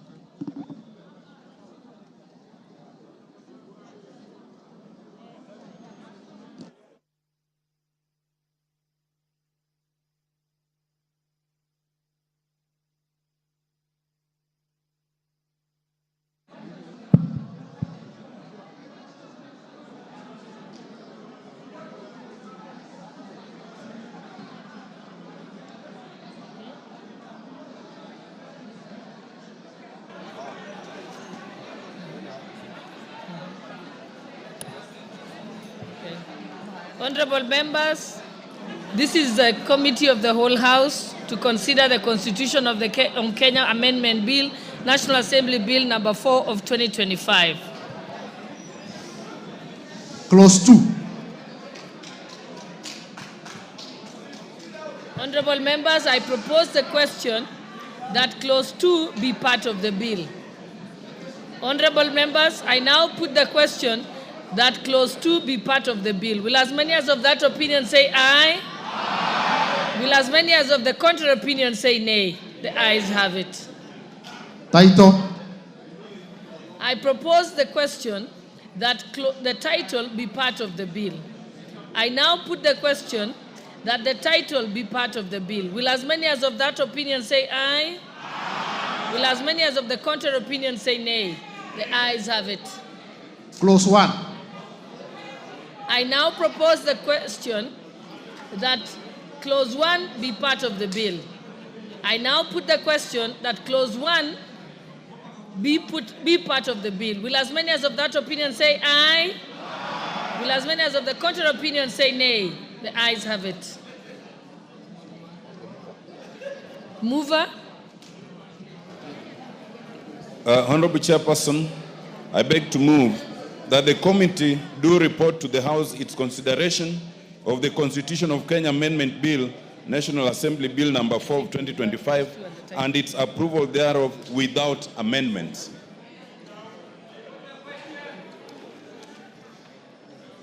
Honorable members, I now put the question, which is that the committee do report to the House its consideration of the Constitution of Kenya Amendment Bill, National Assembly Bill number 4 of 2025, and its approval thereof without amendments.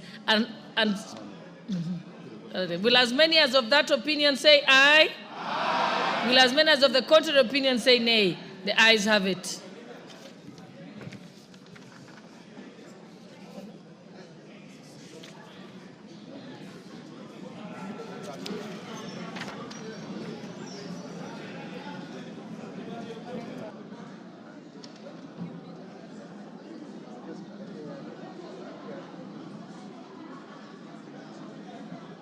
Honorable members, Mr. Speaker.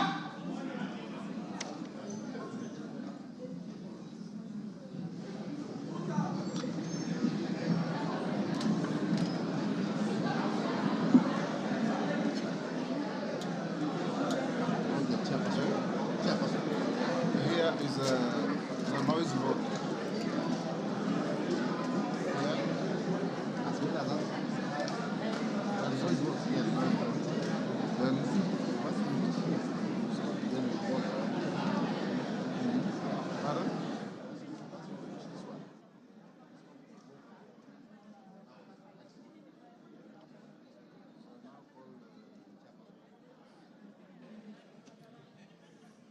Mover, Chairperson.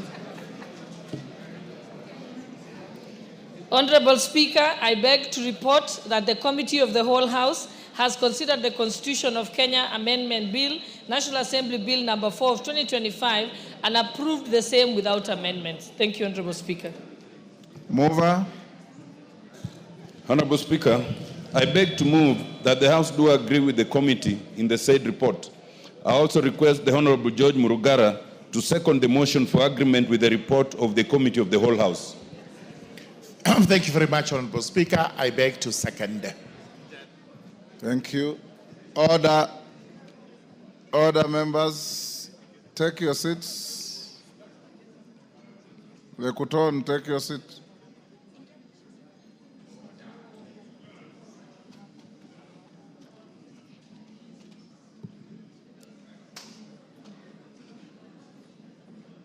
Some members just enjoy running across the floor, even if you take them to take the nearest seat.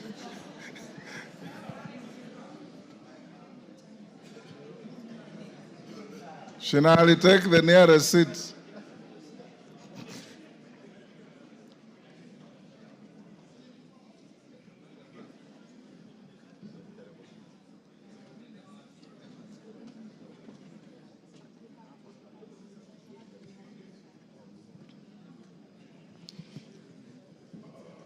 Honorable members, I propose the question, which is that the House do agree with the committee in the said report. Honorable members, I now put the question, which is that the House do agree with the committee in the said report. This is a noise vote. As members of that opinion say aye. Aye. Will those of the contrary opinion say nay?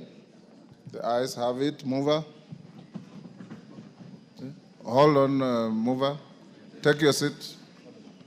Order number 12, the Constitution of Kenya Amendment Bill, National Assembly Bill number 4 of 2025, third reading. Mover. Honorable Speaker, I beg to move that the Constitution of Kenya Amendment Bill, National Assembly Bill number 4 of 2025, be now read a third time, and I also request the Honorable George Murugara to second. Thank you, Honorable Speaker. Honorable Speaker, I beg to second. Members on their feet, take the nearest seats. Muliongi.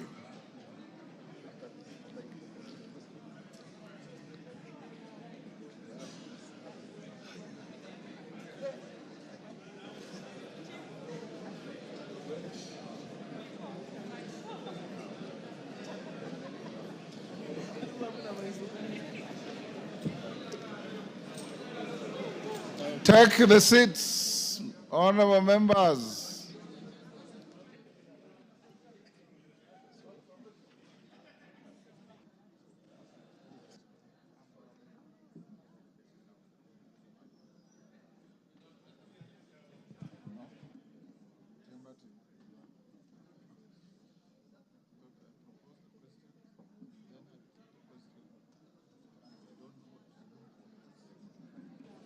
Honorable members, Kipepeo, take your seat. Honorable Soro, freeze then.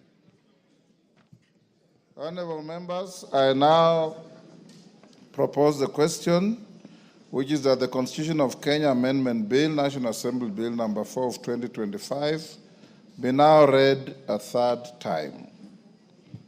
I now put the question, honorable members, and you don't have to vote. I now put the question, and I confirm that we have an overwhelming quorum today, which is that the Constitution of Kenya Amendment Bill, National Assembly Bill number 4 of 2025 be now read a third time. Sergeant, ring the bell for 5 minutes.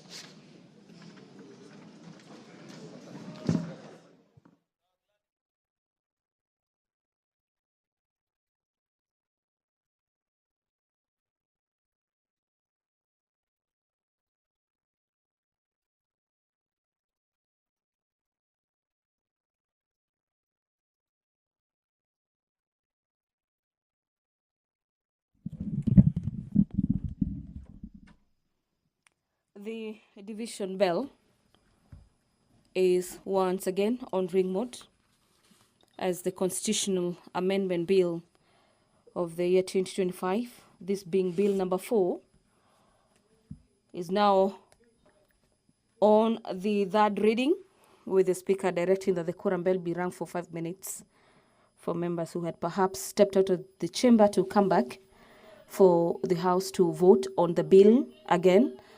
At this particular juncture of this bill being stage number 3, the House will be voting again like they did at the second reading, with the threshold being 233 members.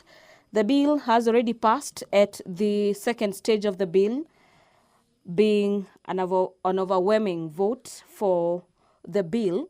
The total number of members who have voted for the bill is 304, who have voted to entrench NGCDF, Senate Oversight Fund, and GAF into the Constitution. Again, it's the 233, which is the required threshold, thereby surpassing that number.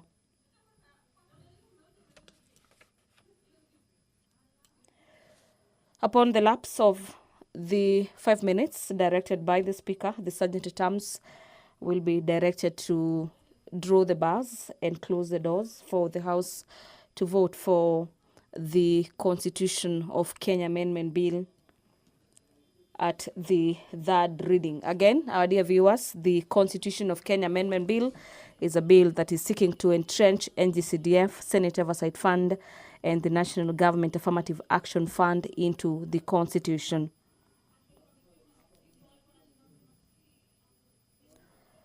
According to the movers of the bill, this bill being sponsored by two members, the member for Arieda, Honorable Paul Otiende Amolo, and Honorable Samuel Chepkonga, the bill will be seeking to ensure that there is reasonable access to exclusive national government functions in all the constituencies as envisaged in Article 6, subsection 3 of the Constitution, and ensure that there is participation of the people in matters identification and implementation of priority of national government programs. Allow me to hand over back to the chamber. And members, you are already logged in, so this time round, don't disengage your cards, leave them where they are.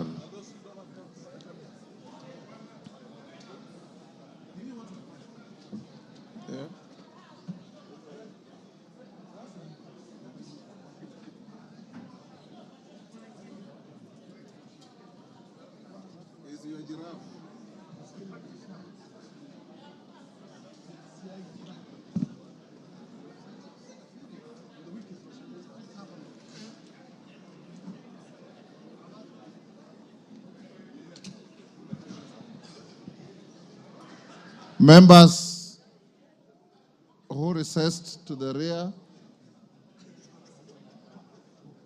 the 5 minutes are over.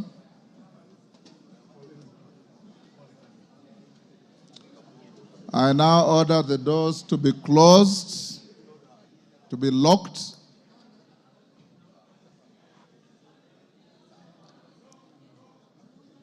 Lock the doors, draw the bars.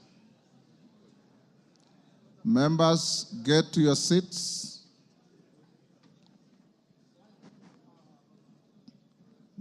Go to your seats.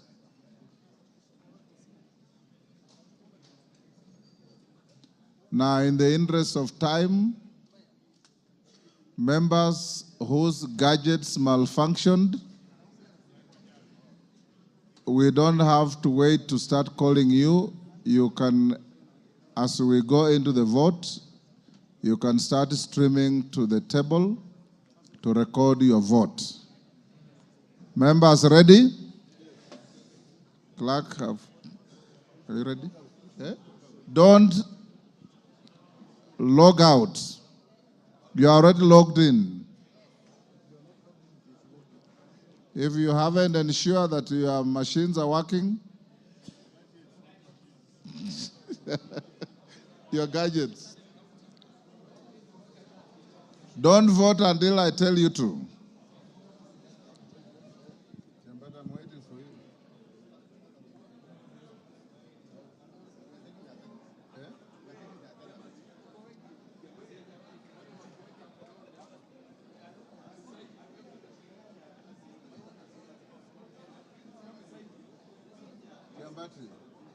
Since there's no contention, whether we'll see the attendance here and we'll see people voting. Yes. Can we tell them to vote now?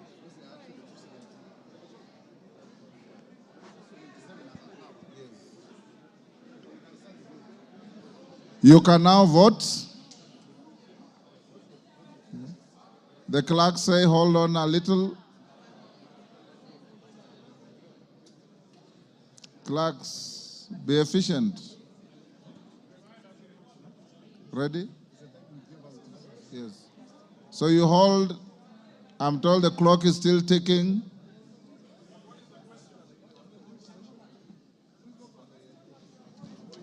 I already put the question. Kajwang.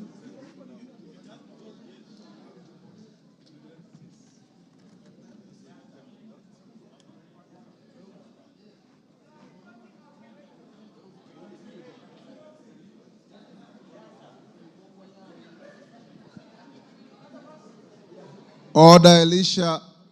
You are an assisted voter? Then that does not include chatting away and laughing. You just queue here and wait to vote.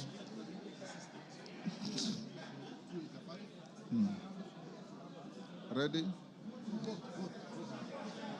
Continue voting, those who have their gadgets working.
Is it necessary when a parliament for the tellers to come and announce?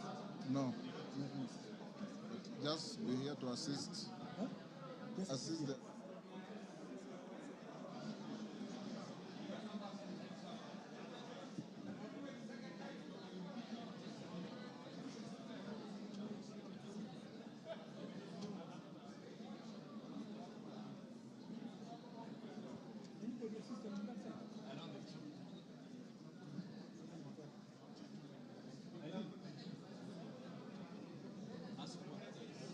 Assisted voters.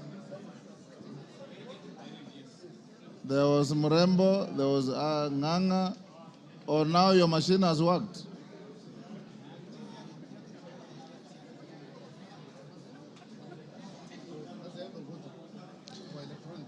The end of electronic voting. Assisted voters. Wanjala, you have been assisted? Well done.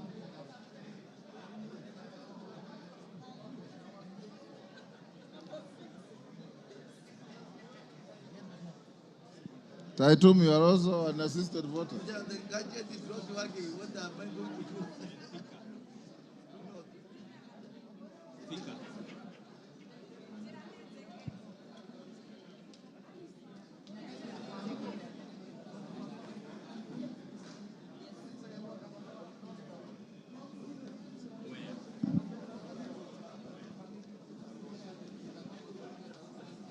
Mary, hata wewe ni assisted.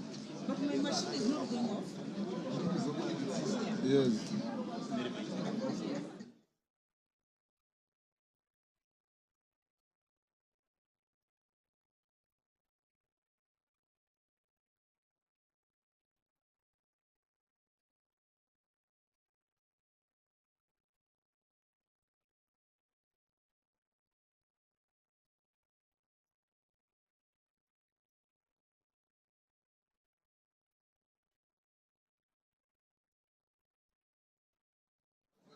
Has Honorable Rose Museo been assisted to vote? Yes, okay. Now go to the virtual voters. Honorable Kirwa, how do you vote? Yes or no? Yes. Yes. Yes, thank you.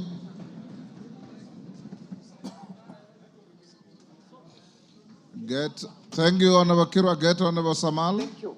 Thank you. Or was it Siloya first?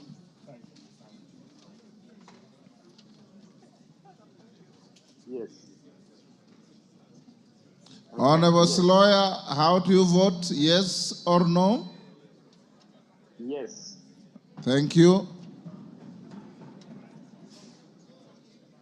Get Honorable Samal.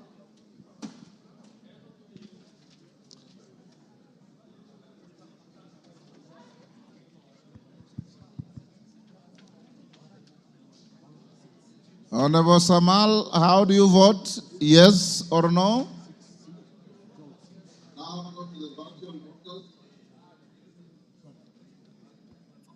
How do you vote?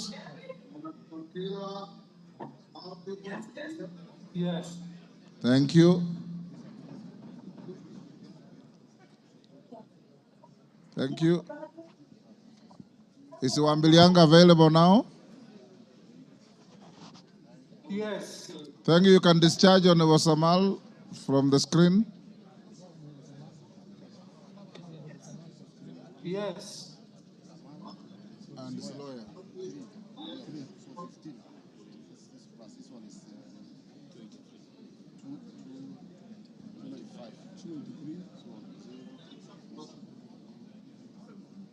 Yes.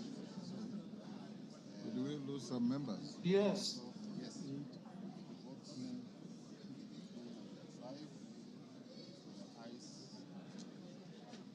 So in present voting is 283. Electronic is 283. 283. Virtual 3. Virtual 3. And That is assisted 2, 2, voters. 2, 2. That is 286. Plus 12 assisted. Kuja hii na kuja hii. Not here. 298. It's 298. 298, not 295. 298.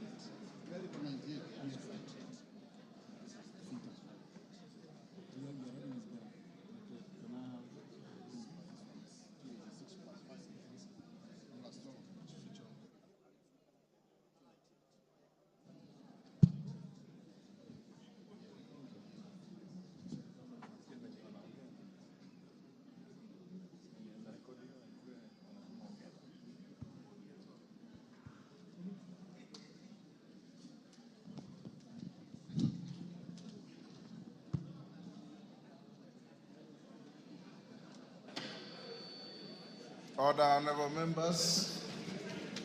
Order, Nyamita, take your seat. Honorable members, the results of the division are as follows. Number of members present and voting is 295. 295. Electronic voters, 283. Assisted voters, 12. Virtual voters, 3.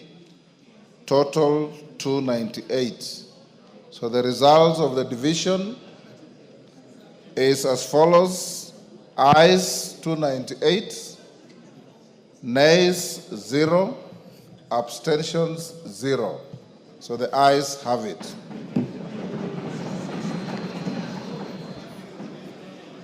A bill for an act of parliament to amend the constitution of Kenya. Now you can open the doors and close the doors. Next order. Order number 13, motion, consideration of the performance audit report on the provision of services. Order. We'll go back to statements, clerk. We left, go back to order. Call out the order on statements. Order number 7, questions and statements. Do you think we'll have any?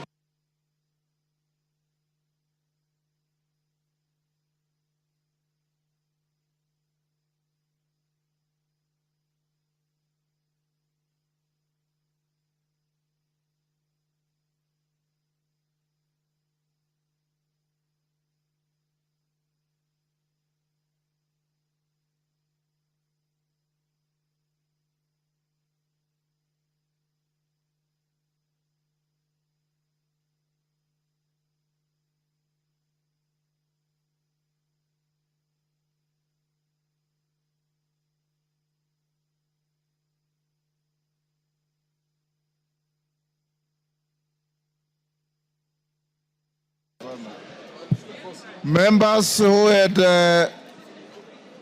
requests for statements. Where's my order paper?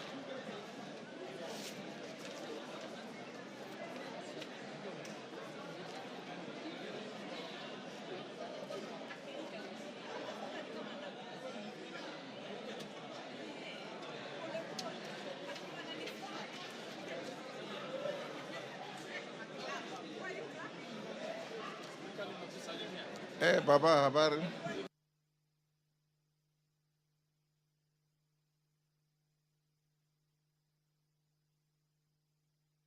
Order Beatrice Elachi. We are back to order number 7.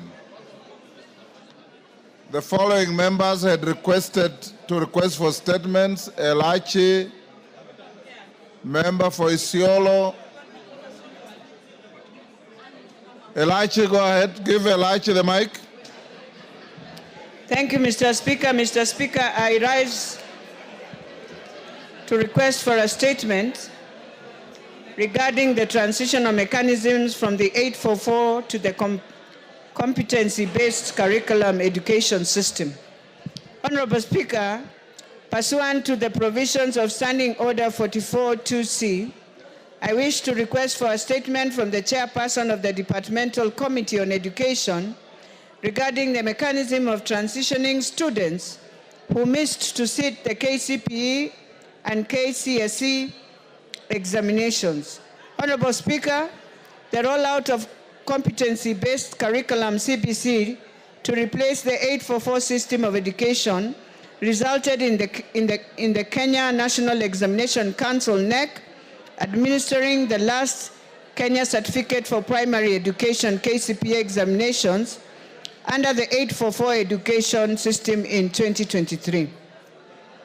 Further, the final secondary school class under the 844 education system will sit for the last Kenya Certificate of Secondary Education KCSE examinations in 2027, marking the end of an era for the 844 education system and paving way for the full implementation of the CBC. Honorable Speaker, it is estimated that over 9,000 pupils who did not sit for the final KCPE examination in 2023 and other preceding years due to various reasons, majority of whom being girls affected by early pregnancies, illness, and other unforeseen circumstances. These learners now stand the risk for never progressing to secondary education for not having the opportunity to sit for KCPE examination, which is no longer being administered. The same fate awaits students who may miss to sit for the last KCSE examination in 2027. While many of these learners remain interested in completing their education and sitting for both KCPE and KCSE examinations, others were and are still desirous of bettering their previous grades before the examination is totally discontinued from the education system. Further, the shift from the 844 examination system to the competency-based assessment system presents a significant challenge in terms of curriculum adaptation, teacher training, assessment development, and conversion of qualifications from the 844 to CBC.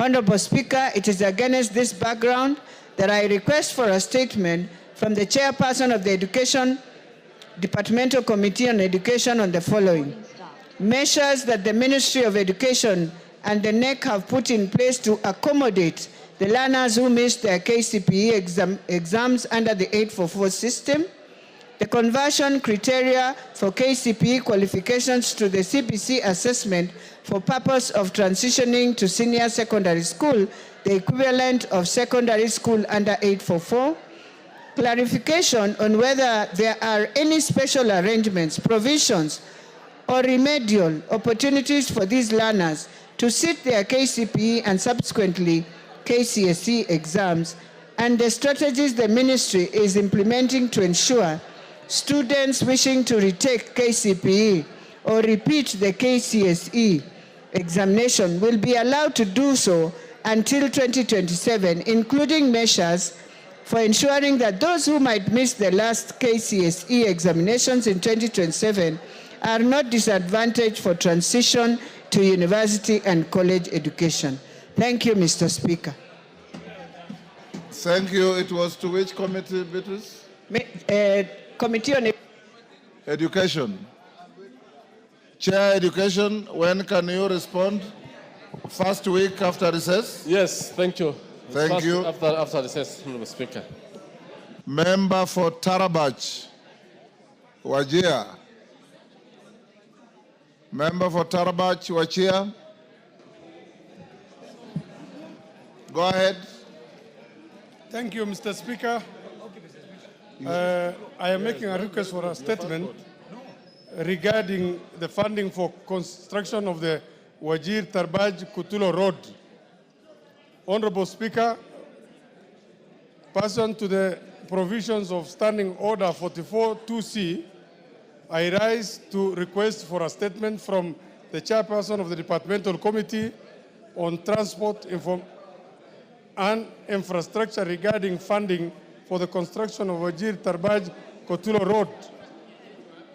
Honorable Speaker, the Wajir Tarbaj Kutulo Road, which traverses Tarbaj constituency is part of the Horn of Africa Gateway Development Project supported by the World Bank with the aim of improving connectivity between Kenya and other Eastern and Southern African countries. The project is expected to improve the movement of people, goods, and services across the region. Additionally, the project will improve digital connectivity and access to social services by communities in the designated locations along the targeted sections. Honorable Speaker, the construction of the said road in two parts, being the Wajir Tarbaj Road, which is Lot 1, and Tarbaj Kutulo Road, which is Lot 2, was advertised under tender number Kenya 2506/2022 and Kenya 2507/2022, respectively, heralding the hope that this largely marginalized region will finally benefit from the improved connectivity. Although construction of the road commenced, completion of the project is now facing uncertainty due to financing challenges. Reports indicate that the National Treasury did not provide funds for the construction and completion of Tarbaj Kutulo Road in the 2025-26 financial year. This has raised fears of the project facing threat of termination due to lack of funds. Honorable Speaker, it is against this background that I request for a statement from the chairperson of the Departmental Committee on Transport Infrastructure on the following. 1, a report on the implementation status for the Wajir Tarbaj Road, that is Lot 1, and Tarbaj Kutulo Road, that's Lot 2 project, detailing the financing plan, total cost, and the amount disbursed and paid to the contractors so far. Secondly, the clarification on whether or not the completion of the Tarbaj Kutulo Road has been provided for in the financial year 2025-2026, specifying the budgeted amount. Number 3, a report on the number of residents affected by the project in Tarbaj constituency, including their details and status of compensation. And fourthly, details of the corporate social responsibility initiatives earmarked for implementation under the Horn of Africa Gateway Development Project within Tarbaj constituency, the budgetary allocation, and the expected impact on the local communities. Thank you, Mr. Speaker. Chair Rhodes. Yes, Major Bashir. Honorable Speaker, I want to associate myself with the request for that statement because it's very, very important. Honorable Speaker, you know the Horn of Africa Gateway Road project that has also already been, work has started, but as we speak now, it's not only the section where the member of Parliament has talked about, a number of sections, actually the contractors have sort of downed their tools because funding or budget has not been factored in. Honorable Speaker, remember, this is a project where His Excellency has pronounced himself to the fact that it must be done and completed by end of 2027. However, as it is now, it looks like it's going into headwinds. And this might affect the promise that has been made to the people of Kenya and to the people of Northeastern specifically, that the road from Mandera all the way to Madogashe in Isiolo will be tarmacked. Honorable Speaker, we want this matter to be taken with the seriousness it deserves, so that we want an answer as soon as possible. Thank you, Honorable Speaker. Roads. Chair Roads. Any member of Roads Committee? Oh, yes. Pardon? It doesn't matter. You take your seat. I was asking for the Chair Roads. A clerk inform the Roads Committee to bring a response the first week after recess. Honorable Tubi,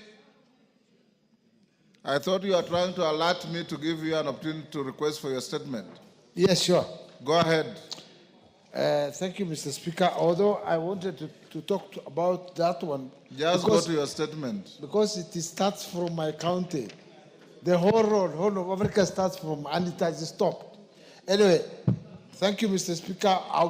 I'm also boarding that horse when it comes. Mr. Speaker, sir, I am standing to request for a statement regarding insecurity in Isiolo County.